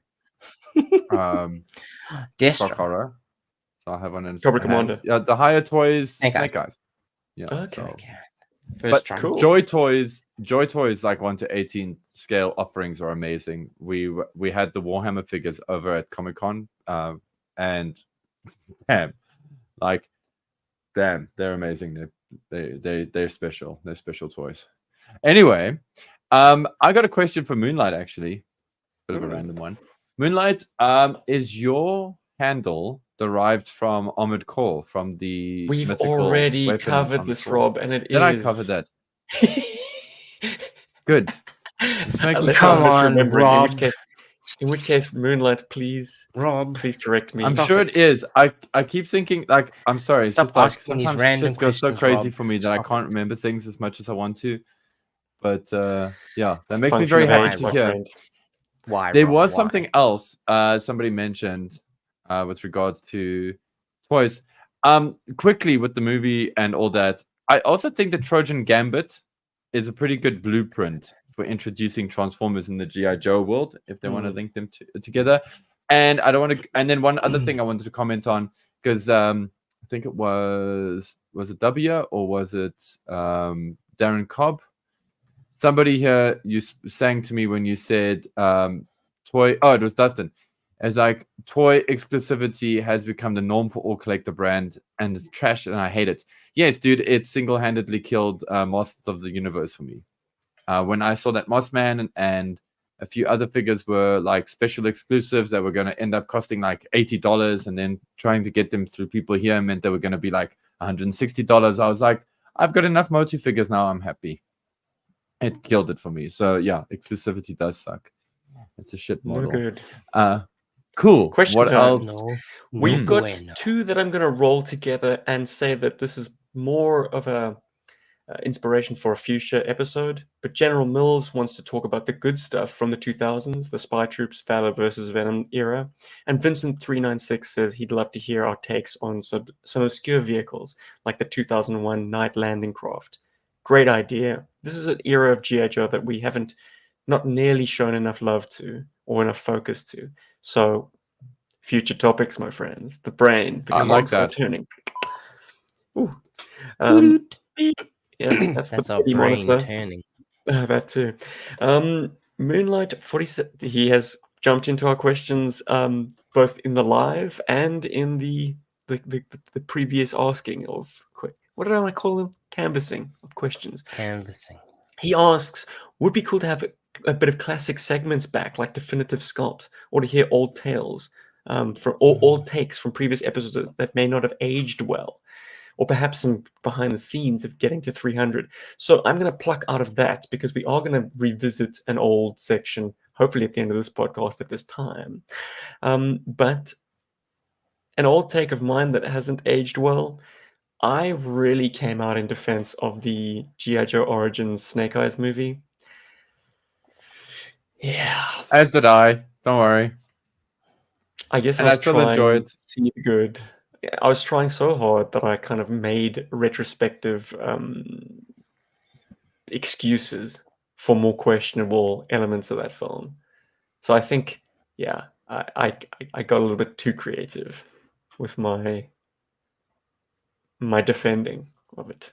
Rob, how about you, man? All my opinions are good. And my opinions never age badly. Brother, good. Stick with your guns, buddy. I had a moment of weakness and actually enjoyed one of the terrible Star Wars, actually coming out of cinema and actually. I knew this is what you were going to say. Enjoying Star Wars. This is actually what I was going to say. This weighs on me heavily, my dude. This weighs on me so badly. But, that's the nice thing, you grow. Force Awakens is the second best Star Wars movie ever. Oh, my God. He said that? Yep. I may have. We ranked these things and you said Force Awakens is number 2. I somehow, and then what the sad thing is, it was like a few months after that I watched it again, and I was like, what have I done? But Paul, this is symptomatic of that film. I think we all were very quick to say, like, it takes you over in the moment, I think. It does, because it plays all those notes, those familiar notes. It's like, and it's also that relief of like, oh, it's not as bad as episode 1. And also, once again, and history has not been kind. What else? The Emperor really has no clothes. Star Wars is just vandalized at this point. I'm so glad that the Mandalorian has been consistently good. Oh wait, and he's got no clothes. We've seen it all. Everything Star Wars has to offer. The Sith. Fucking play the guys again. Honestly, like just quickly on that topic of just I watched those again, and when I say watched, I forced myself through them. That's where I had to use the force. I had to force myself through them, and no. Like, I don't know. It must have just been the planets were aligned or something. It must have been the right day. But, like, honestly, those movies can go to hell. They can be in the background playing to create some ambiance in my home. But, no. And coming back to the Snake Eyes origin film, still the second best GI Joe movie, in my opinion. I say that because the 1985 animated original is the best GI Joe. It's the best GI Joe movie. Rise of Cobra. Is it 87? Oh yeah, it's 80. No, oh yeah, it's 87. 85 is Transformers. 80s. Or 86 is Transformers. Anyway, 88. But yes, that's the second best Transformers GI Joe movie, and it's the first best ninja movie.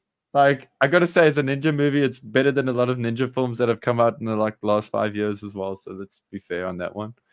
Anyway, carry on. Like, what are the other questions? There was something about movies. Somebody asked a really good question. If you listen, we're gonna get there now. If you listened to the little excerpt that I played from episode 1 of the GI Joburg podcast, I used to announce my code name as T-Man. So embarrassing. Anyways, that hasn't aged that's well. Why I laughed. That's a segment that we've lost, fortunately. Paul has gone by various code names: Deadly Pencils, Weapon Logic. I've just called you the Love and Scoopful, Rob, which is a fairly recent thing. I don't know if that stuff ages Roberto. Well. Probably not. Carl Beatty wants to know about mods done to vehicles. I love the revolution of 3D printing. If you've got broken things, like Terradrome doors, they can slot something into that door that will fix it. A 3D printed part that just would slide right in there to give it a tab. to allow it to swing Magic. again. I mean, that's just You one can even example. get the door printed. You can get doors printed. You can print doors that fit into your MCC to fill those cavities that actually swing. Yeah. I mean, action robot punch. Probably the most featured thing we've had is, the man previously known as Mauler Joe. I mean, his Maulers. He created fantastic little parts that kind of fit all over that thing to kind of customize it, to make it more complete. I think 3D printing definitely is the future for a lot of like reproing, and kind of like completion of things. So that's probably my favorite. I mean, personal modifications. I mean, putting the flag to sea is it's pretty much up there. But anytime I'm able to put lighting into playsets that would otherwise need illumination, like the underside of a Terradrome, very gloomy.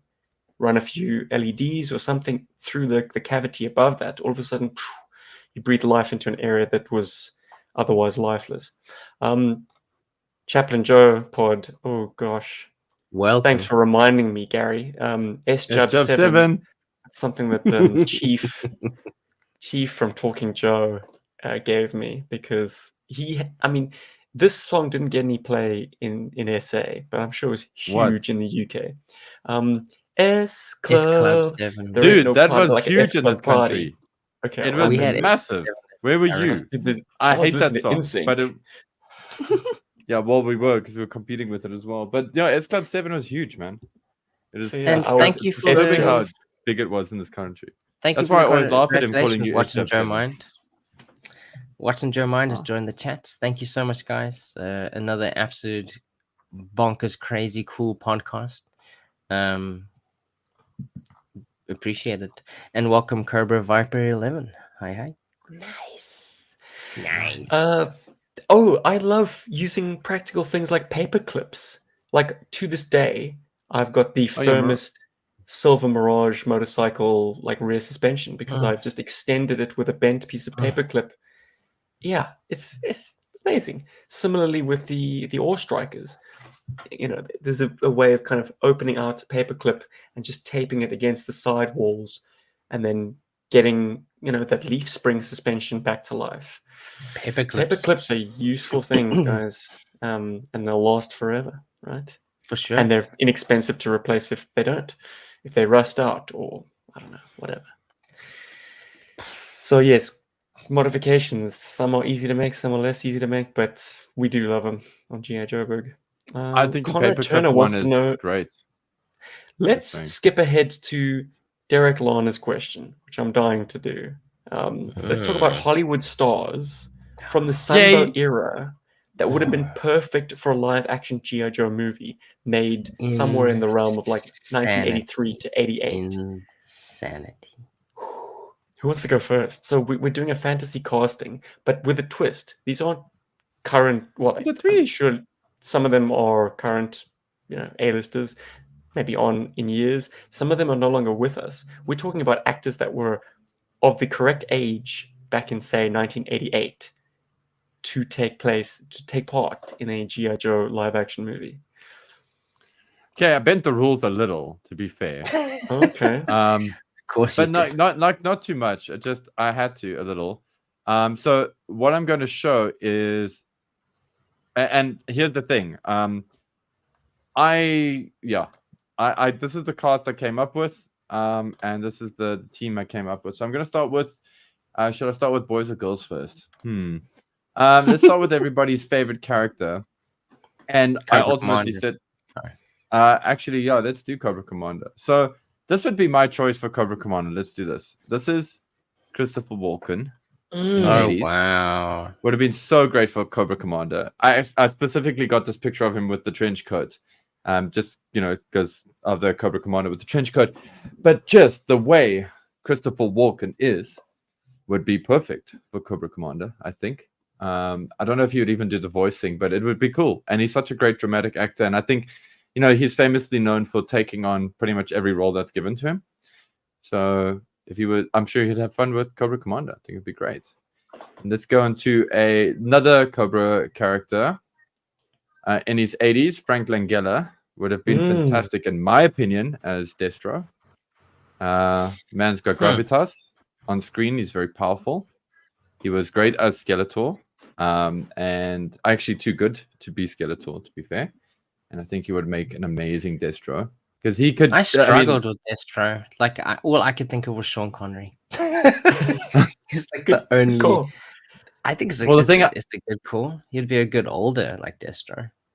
Yeah, no, but the problem with Sean Connery is that his screen persona is very good guy. So I don't know if people would like him as a bad guy. Then let's get on to some Joes. The women he liked to knock about might say otherwise, Paul.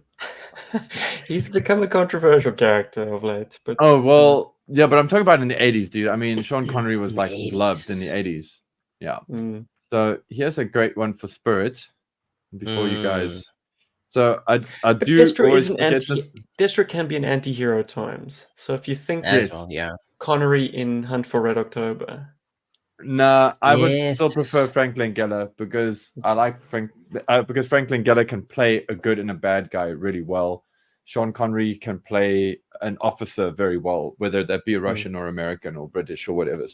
So I like Langella, and plus I've seen Langella nail Skeletor. Like the fact that he acts straight through that mask is insane.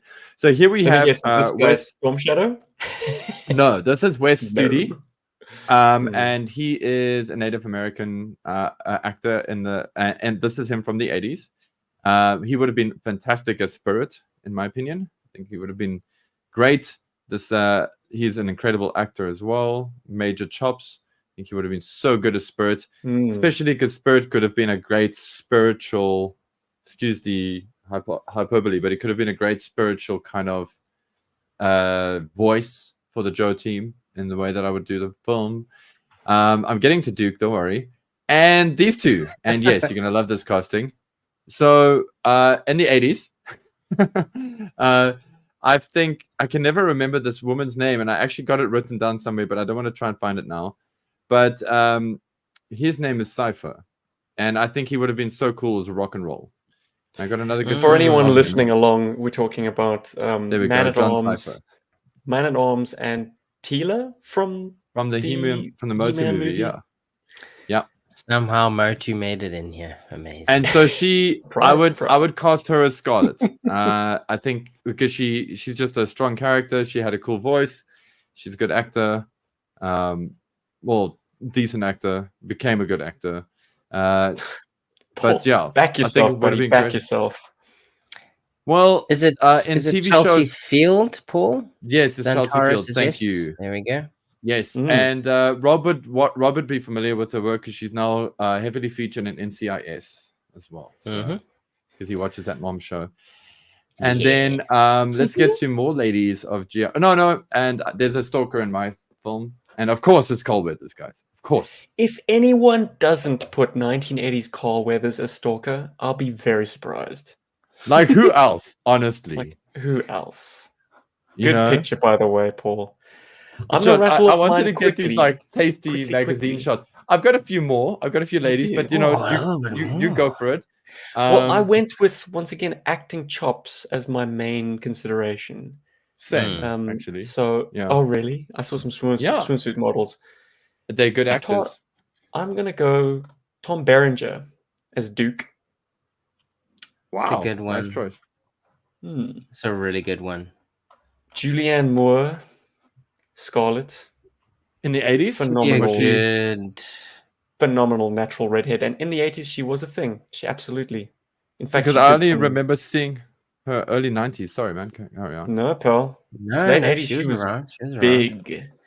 I struggled to cast Scarlet. I actually couldn't think of someone that I thought was like physically capable of doing Scarlet justice. Yeah, I ended up use a stunt woman. Julianne. I love Julianne. No, for sure. But I like the idea a natural redhead, doing their she looks like my real life version of Scarlet in my imagination. Good pick of her too. Just well, yeah. If you got the first one that popped up. Oh, totally. Carl Weathers, perfection, stalker. Need I say more? Sigourney Weaver as Lady J. Baroness. Oh, really? As J? Yeah. Okay. That is a good choice for Lady J. The green jumpsuit, man. She rocked it in Aliens. The curly hair as so- well, I think, fits really well. I mean, this fantasy casting makes me so sad because like these are all amazing actors. Some of them are not even with us anymore.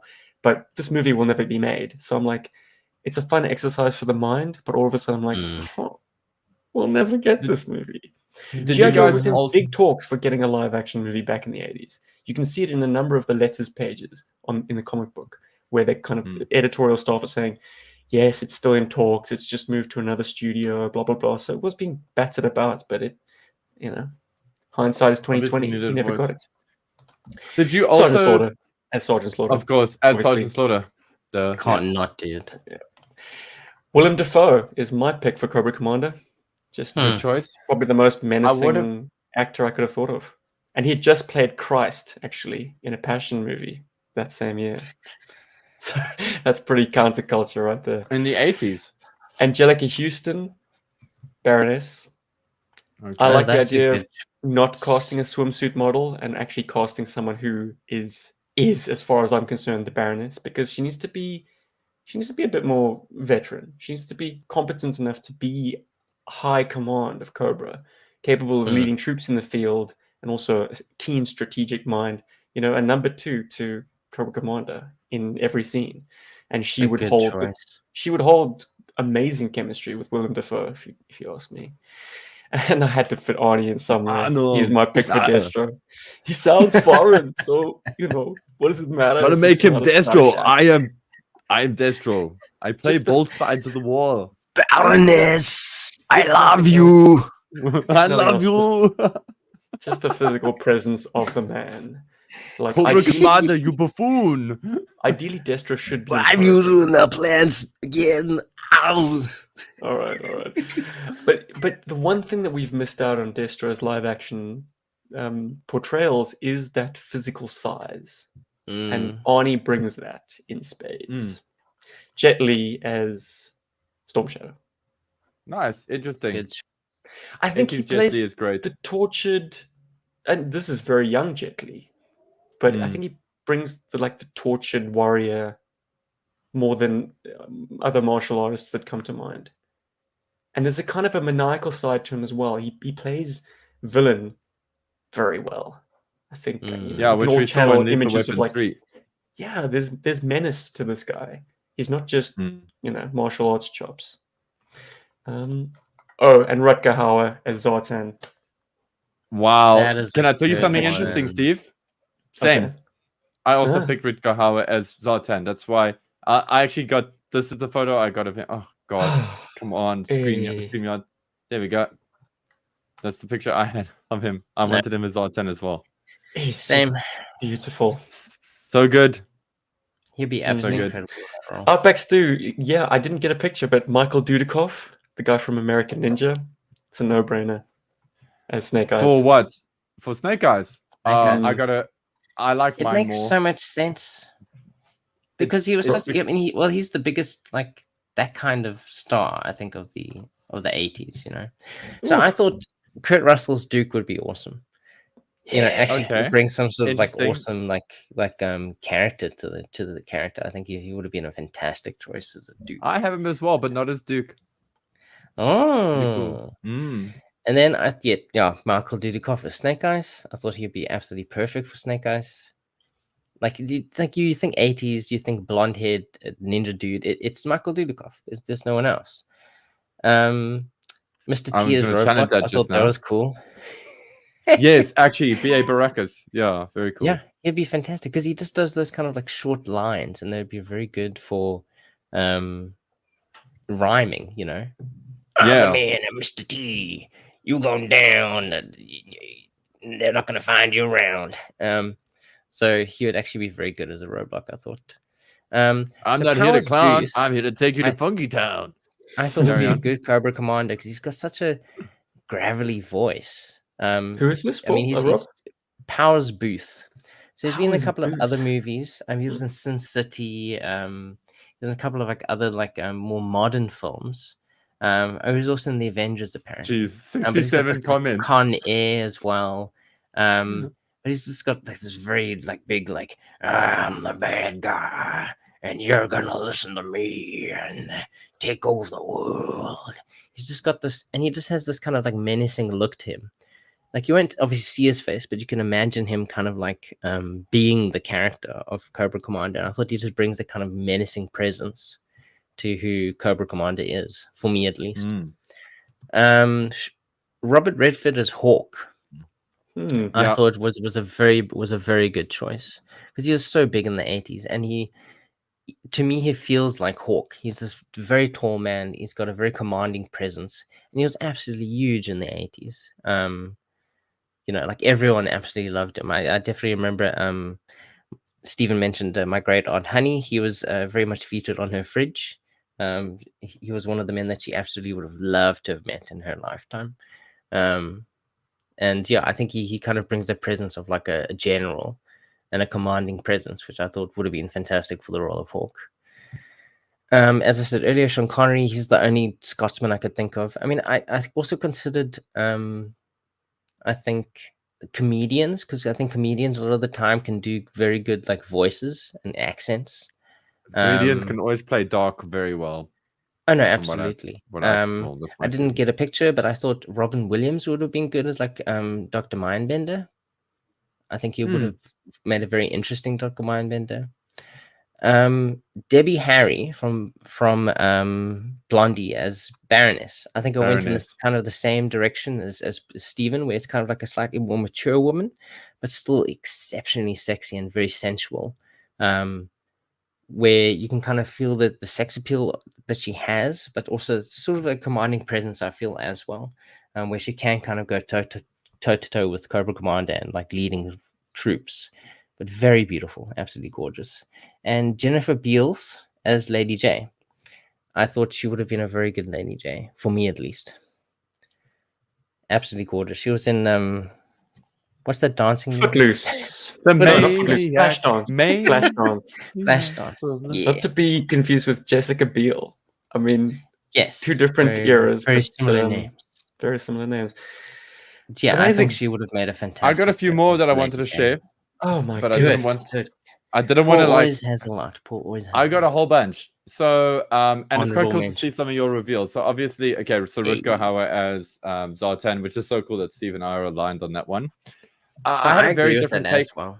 I had to have him in there for something, and it's just so great. So I'm going to throw in a bit of a left field for Baroness. Actually, is Mia Sara, and the reason I chose Mia Sara is because she is young, she is beautiful, and she's mysterious. Every film that she's been in, she's always got this cool, interesting air of mystery to her. She also has a very unusual accent, which would have suited Baroness well, and she doesn't necessarily have to play that strong. She would have. I think they would have written it for her to play a more kind of cunning role as the Baroness. I really enjoyed like my mental casting for that. For Snake Eyes, well, William Zabka. Sweep the leg. Yeah, Johnny. With Johnny from The Karate Kid. Because I kind of feel like all of Snake Eyes' FaceTime in an 80s movie would be like, flashbacks to his life. And so good looking kind of boy next door or good looking neighborhood, good guy kind of look. Even though he played a bad guy famously, he was very much the good guy. If you guys have ever watched The Outsiders and stuff like that, he had that kind of vibe to him. So he was cool. And I like him for Snake Eyes. I think he's just got the right character for Snake Eyes. And then for my Storm Shadow, well, he was big in the 80s in Japan. His name is Tetsuo Kurata, and he played Black RX, or one of the Kamen Riders. And he's a very famous and very well-loved Kamen Rider. Also very, like, rebellious, not a complete good guy, a little bit of an anti-hero, like a Wolverine, if you would. And so, yeah. So he would have been my Storm Shadow, because I think he's just great. And he looks great as well. And then as Duke, I feel like this is going to throw you guys like crazy. Peter Weller.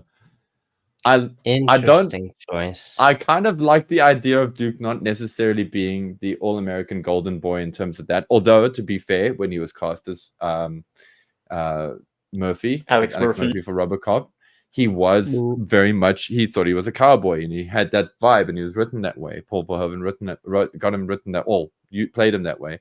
And so I feel like Peter Weller would have been great as Duke, because there is a bit of a wild side to him, but there is a very heroic side. Also, Buckaroo Banzai. It's a bit weird. It works. And for Flint, I would have gone with Matt Dillon when the picture actually shows, which I hope it is doing now. Yeah. So, and then there we go. There's the man, Matt Dillon. It's a bit of a newer photo. I couldn't find a good young one where he wasn't being like rebellious and whatever, but he would have been great as Flint. And Virginia Madsen as Scarlet. What have you used her for Scarlet? The look, the acting chops, and physical actress as well. So she could have been fun as a redhead. Although I didn't realize Julianne Moore was active in the 80s. I always thought she was a 90s actor, because I would have also gone with her because she's amazing. I think she had her first Emmy by 1988. She was big, man. And guys, sorry for Lady J. I know. I just what Who's did this? What did an 80s? I can't believe I've just forgotten her name, and I love her so much. Not Phoebe Cates. It is Phoebe Cates. Thank you. Oh, of course. The one and only. Gorgeous. So I just think she would have been fun. Yeah, and this movie would have had Outback. Paul the artist, definitely bringing the visual aspect to this casting Kurt Russell choice. is Outback. That's very good. A fair number of swimsuit models in there. I did want to think about it as an 80s film, though. Remember, like, so 80s films didn't have like a lot of women in there for their. And sorry, I know this sounds terribly offensive. It is a GI Joe movie. Let's be real here. If this was like a character drama, all these kind of A-list actor heavy hitters would be making more sense. But yeah, this was a fantasy casting for me. I want to see amazing chemistry between the characters, and so yeah, I skewed towards acting heavyweights. But guys, I'm going to cap off the questions section and just say thank you to Conrad Turner and Hyperion 330, you know who you are, and Professor Galileo. We didn't get to your questions in this episode, but that's because they probably require a little bit more devotion to them. But thank you to everyone who wrote in. Thank you for everyone who responded in the chats as well, gave us some good talking points. I think we're going to cap things off with a return to an old section, because it was requested. Oh my goodness. You guys can do that while I'm getting my son out of bed. But I want to bring back the old death battles. Do you guys remember those? Whoa. Yeah. I hate my life. I'm going to lose. Oh my goodness. I got an interesting one for y'alls. Let's do the 1985 series of GI Joe figures versus the 1986 series of GI Joe figures. Let's do this definitively, because those are two incredible years of characters, of figures. Goes on to 3D. It's like 1986 was a reboot. Well, you don't necessarily have to unless you need a pictorial prompt, because I got a document of just me kind of putting together. I suppose everyone's opposite number. Steven. Let's see if I can make it bigger. Ready. Okay. Absolutely for the top rank. Now this is something that I'm going to kind of introduce, and then you guys are going to debate for your respective years, and then the chats can decide which one by way of a vote. You're going to be democratic about this. So, Rob, since you are the ranking officer on GI Joburg, the firstborn, you can have pick of whether you want to do 1985 or 1986. 85, all the way, brother. Okay, all right. Paul loves 86. Motivate 86. So in the top rank category, in 85, we've got Keel Hall, the Admiral. In 86, we've got G.I. Joe's General, Hawk. Boring old Hawk, nah. Keel Hall, Admiral, all the way. He wins. He's got his own vehicle. He has an entire flag behind him. Hawk's got a removable helmet. A gun. Don't come at me with that's that so rubbish. cool. I have Hawk's better. I have a. Hawk gets onto the deck of the flag and fires Keel Hall. Okay, that's how he beats him. He goes, "You're fired, bro. I've got a You loudspeaker. die, go." I can't even hear you over my loudspeaker. Nobody can hear you of your loudspeaker. Oh, Januk, come to the office, please. Januk. And all the Oh, GI God. Joes are like, "Oh my word, is it an air raid? What's He's happening?" going to an office. That's really fun. I have like a deck I can stand on. I have a bridge. I command. I send jets out into the into the wild blue yonder. Hawk's like, I've got a mission for you. Well, I've got jets to put you in, guys. I have jets. All right. Let's talk about the infantry portion of the team. Now, effectively, most Joes are infantrymen, but I've picked out the 485s and 486s that sort of best fulfill those roles. In 85, we've got Flint, we've got Dusty, we've got Footloose, we've got Alpine. In 86, we've got Beachhead, we've got Lowlight, we've got Leatherneck, we've got Sci-Fi. Well, I can Rob? tell you, all my men are much better looking than the guys in the 86. I mean, one of your guys can't even reveal his face. He's so ugly. Dude, my guys are so Thanks. good looking that if they Thanks, don't man. wear, like, dude, if Beachhead, Low Light, and Sci-Fi don't wear some kind of thing to prevent people from seeing their full faces, the world would just explode. I mean, these are the most handsome men who have ever graced the face of the earth. Yeah, It's they actually are a pretty weapon. gross. Beachhead Body odor. Beachhead is so great looking that he actually has to excrete a body odor that is so foul. Okay, because anybody who actually sees his face just falls in love with him, and he can't have that in the battlefield. So just to protect him and other people, he wears a mask and At gives least off a my body odor. guys all know how to use guns. One of your guys doesn't even know how to use guns. He's got it's a stupid laser thing. Useless. Dude, my guys can my go guy higher uses a and further laser than your because guys. guns are so like 1945, right? He's just like, whatever, we got lasers now. Guns are slow, lasers are fast, lasers are better. They're going to be in all the cartoons. All the kids are going to want lasers. Nobody's going to want a gun. Don't be stupid. We've got Who wants to own a multiple gun? environments covered. We're in the desert. We're on top of mountains. And one of my guys can even fly aircraft. Your guys are all stuck like on the ground. Which one of your guys can fly an aircraft? Flint. I've never seen Flint fly an aircraft in the comic book.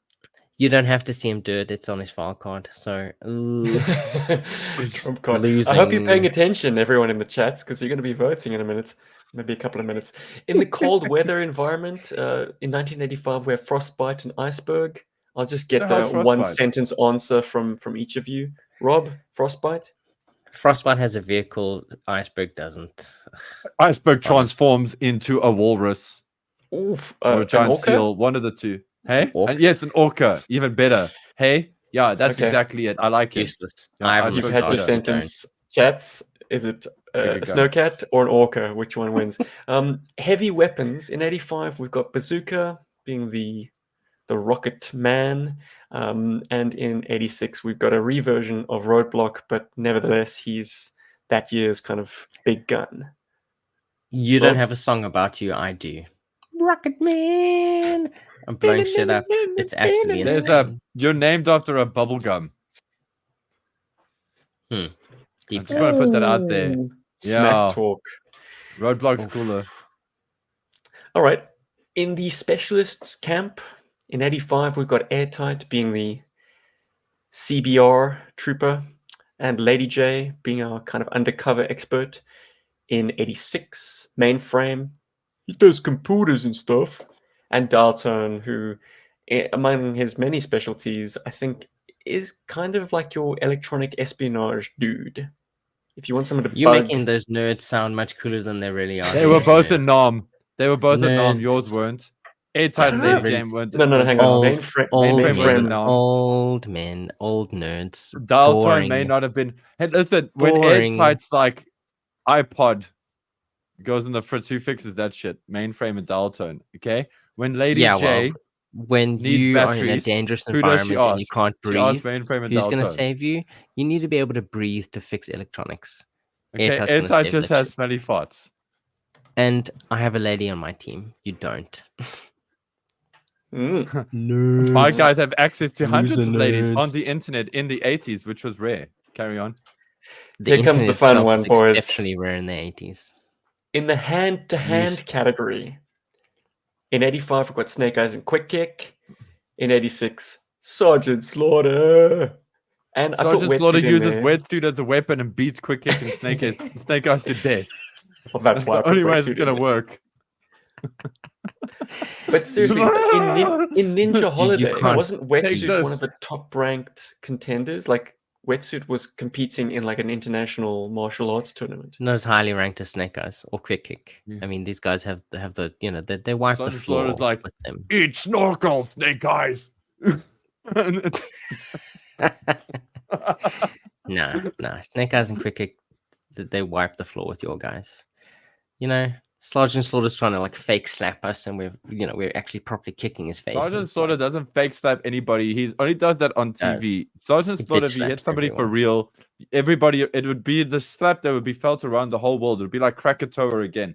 Sergeant Slaughter's not allowed to hit people, bro. It's like it's an agreement he's made with the UN and NATO and all these other groups. He's just not allowed to slap people, because if he does, that person's head will come off their shoulders at such a speed, right, that it will rocket that head into space and could actually start an intergalactic war, because it would hit that other planet so hard that that an alien species would think we were attacking them, like the Klendathu in Starship Troopers. So we don't let him hit people. Okay. Well, we're certainly actually, he stealthier won't. than your team. No one will ever know they're dead. You know. That's why Sergeant Slaughter farts a lot, because your ninjas would never survive that. It'd just be like, they would come in and be like, what's that? Oh, they're dead. That's their ghost going, whoa, what was that smell? I'm dead. Oh, it's my body. No, Sergeant Slaughter wins, bro. I didn't want to really make this about vehicles, even though 86 and 85 have an amazing number of overlaps. So we can kind of just make this a one-liner as well. In armor, we've got heavy metal in 1985 and cross country in 1986. Heavy Metal Rock's much better name than Cross Country. Yeah, his mic's worth more. Yeah, you get that one. I'm not even going to try. Not even any talk about the excellent portrayal of cross country in the cartoon. No. We play both types, country and western. It's just Steve loved that. Rob loves that toy so much. He was so excited about it. I want to see him kill it. All right, nice. In the Navy, we got shipwreck versus wetsuit. Rob, you just said it. In the Navy, shipwreck is just absolutely perfect. You cannot go wrong with him. He has a parrot. Wetsuit does not. Yes. And a wetsuit actually has a wetsuit. He has an entire song about him. He's in the Navy. He's featured in the song. He has a parrot. He looks good in a dress. Both of them Dude, are wetsuit's so great. He's on this list twice, man. Look at him. Not only is he a great weapon for Sergeant Slaughter to use, so as to not actually kill Snake Eyes and Quick Kick. Your year is so terrible. Again. Steven had to put a character in 2 different categories to be able to finish it. Dude, I hate going up against shipwreck. This is horrible, man. You know, sods, bro. That's the beauty of debate. Sometimes, just as an exercise, take up a position that you don't actually hold. We did that all the time back in school. Finally, I'm going to talk about the rescue troopers. Barbecue versus Lifeline. Let's make it a quick one, boys. Rob? Lifeline doesn't speak like this. I don't know if that's a pro or negative. I don't know. I don't know if it's pro or con. I had to throw it out there. Barbecue is a party animal. I mean, that's enough. Lifeline's boring. Barbecue can't take off his helmet, dude. Like, he doesn't need to. There. Yeah, like, and Lifeline can't take off his shades. Lifeline, he's too cool, man. That's why he has to wear shades through life, man. The light at the end of the tunnel is just too bright. He's got it. He's got his shades. He doesn't have to worry about fire. For his patience. Don't go to the light. Chat. Lifeline, I think it's time to vote. 85 or 86? 85 or 86.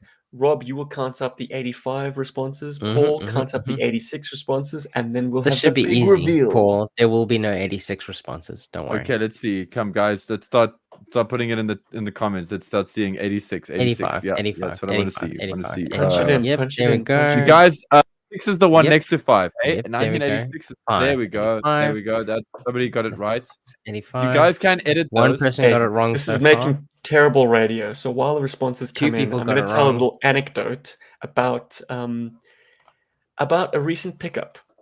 So when I was 8 years old, my family had planned a trip to the United Kingdom and other European destinations.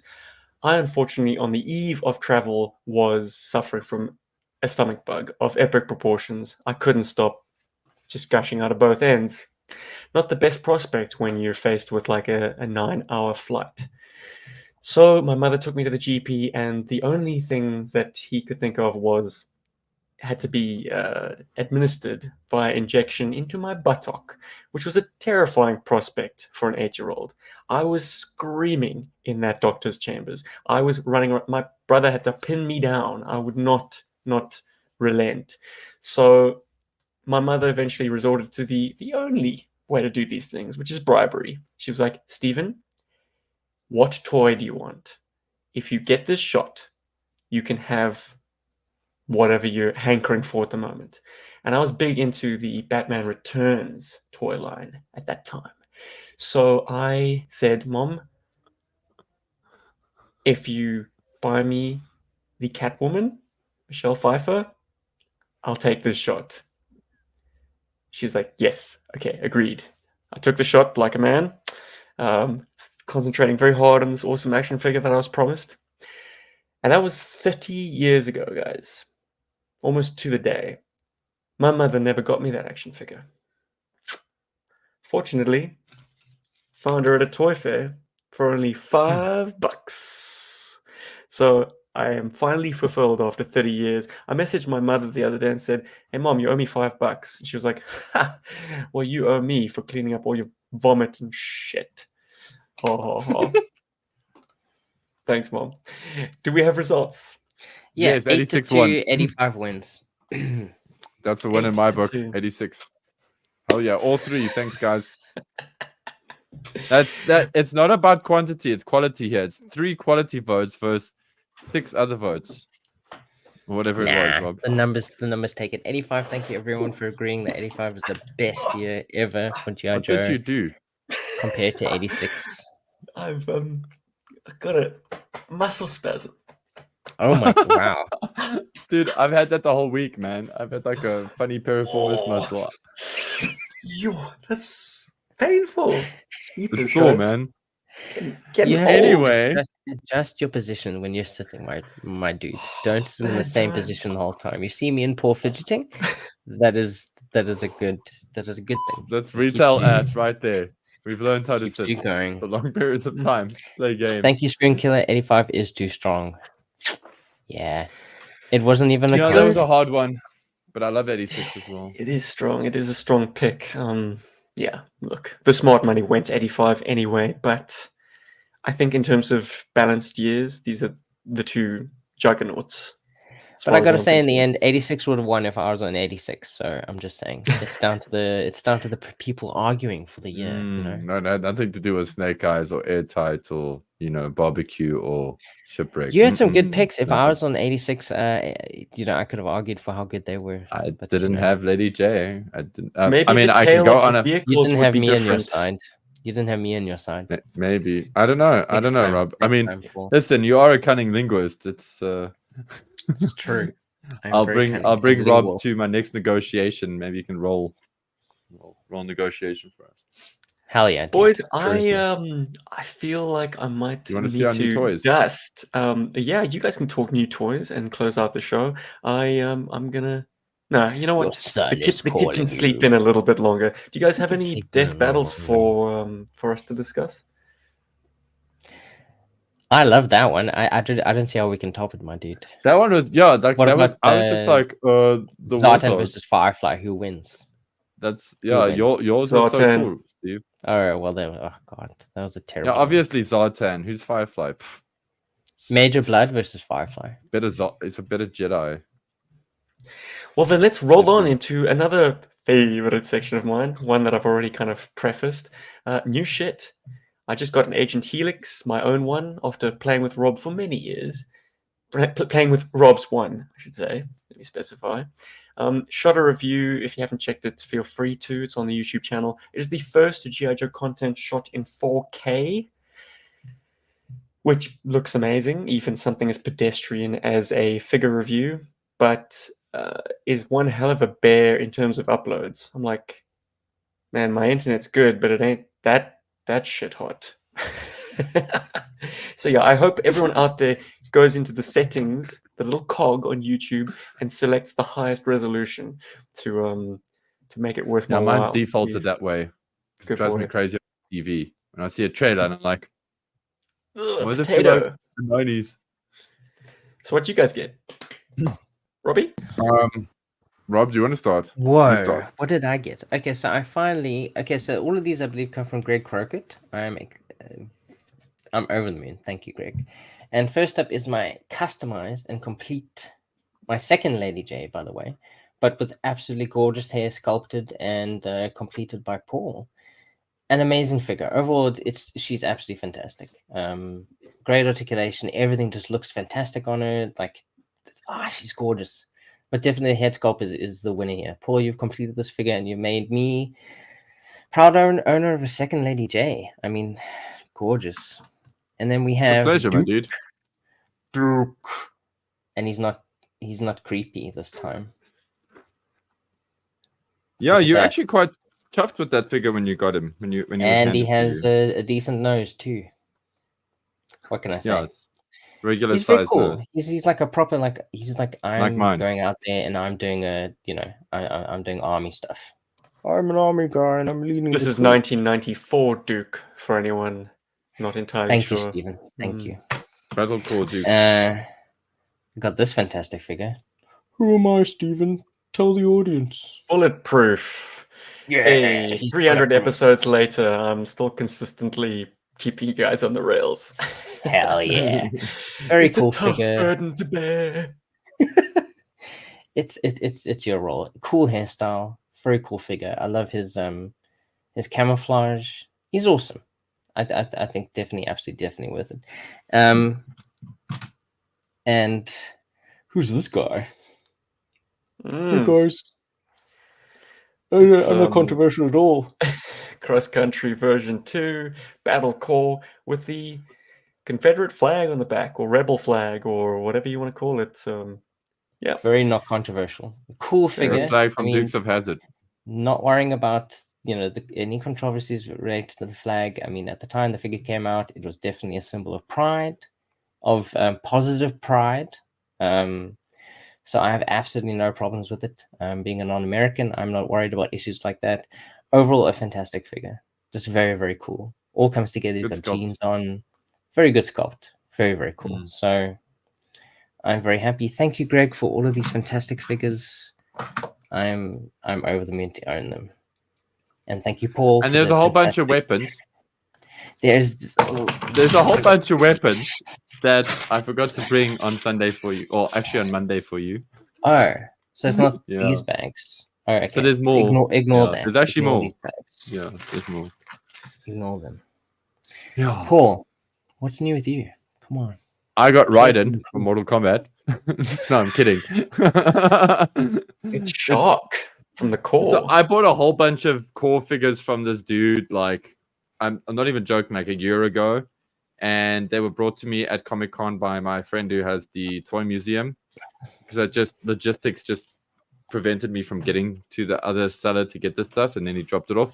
But I did get some great core stuff. I got the ninja. Dragon hand. Hand. Sorry, that's Hiro Yamato. That's Hiro Yamada over there.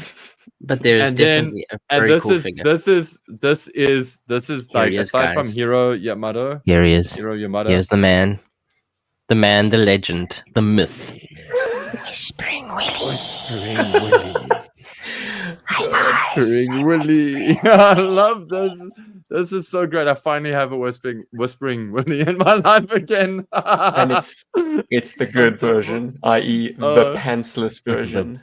The best version. It's so good. It's best. What a ballsy design. I mean, like, from the top half up, he looks tough. From the bottom half down, just ridiculous. And then he tells you his name shit as well. I don't even know if there's a full figure in here. I haven't bothered to look.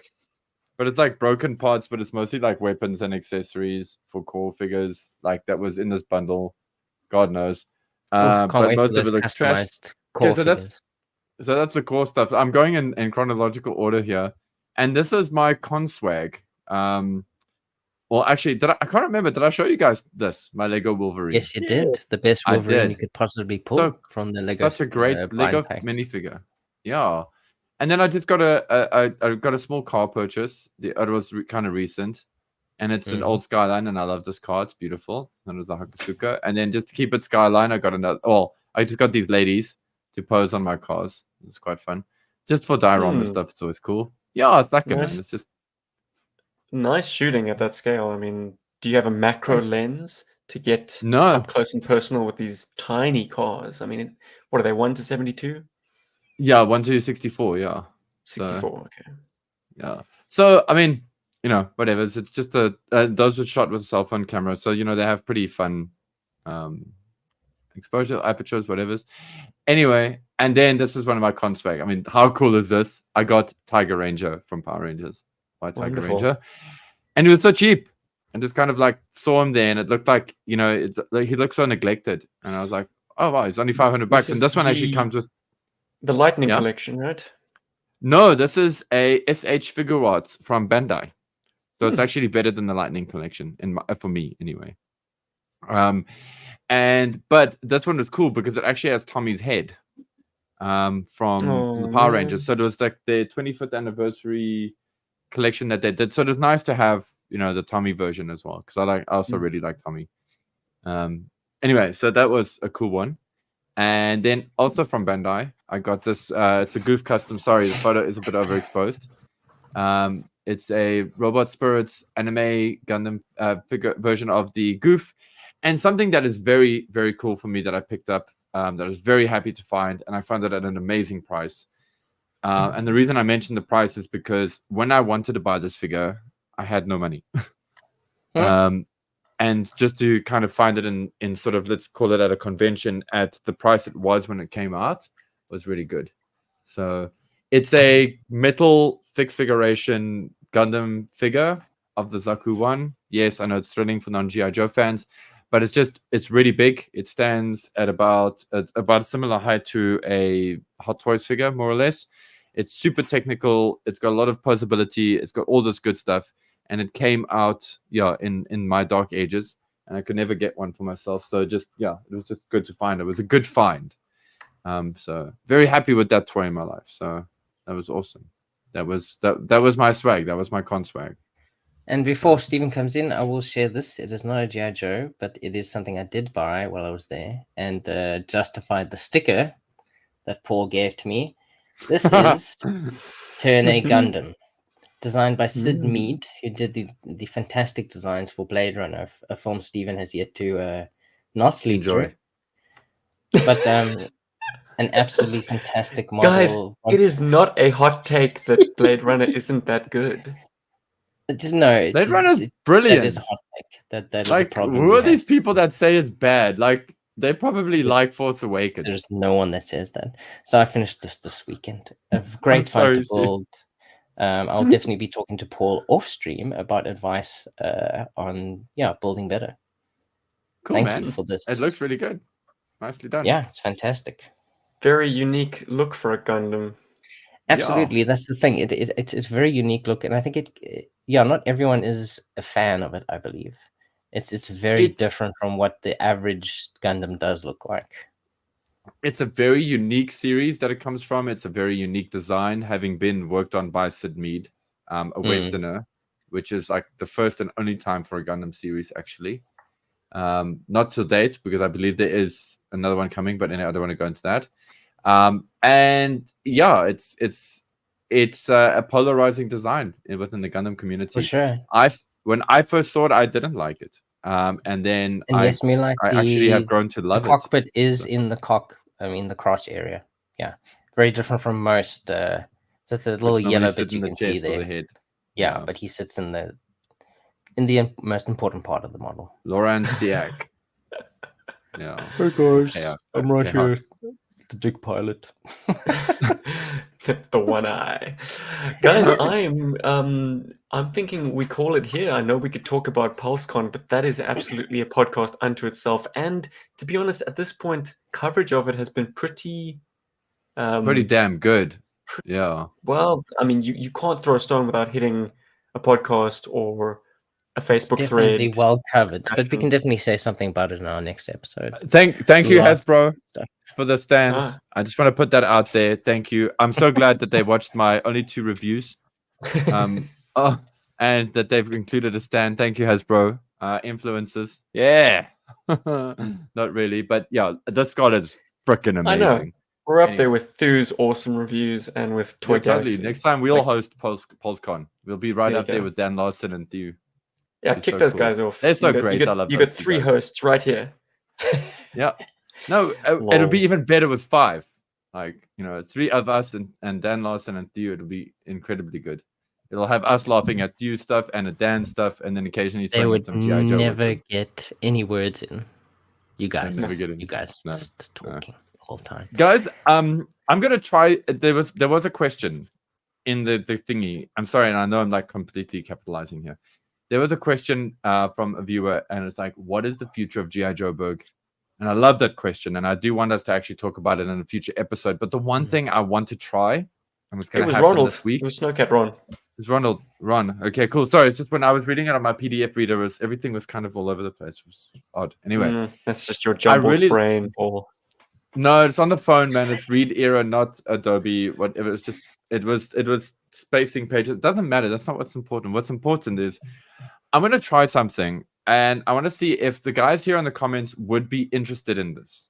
Okay, I want to do instead of doing like a pre-recorded review of an action figure, I want to try like a live stream figure review.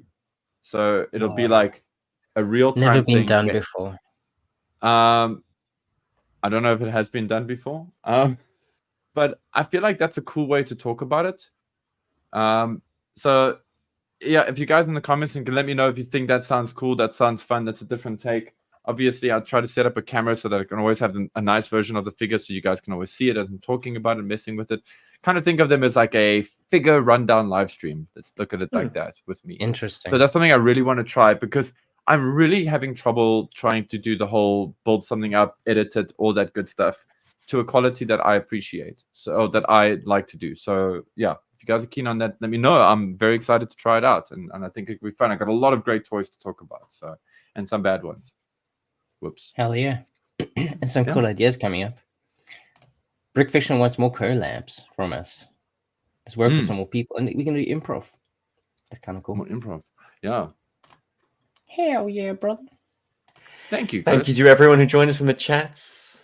You guys Thank you very much. Thank you for all 300 episodes. I mean, we definitely we would be here without you, but it's definitely a lot more fun to have people that do enjoy what we do and people that love GI Joe. I mean, it makes a big difference for us. I think, it definitely keeps us like, keep going.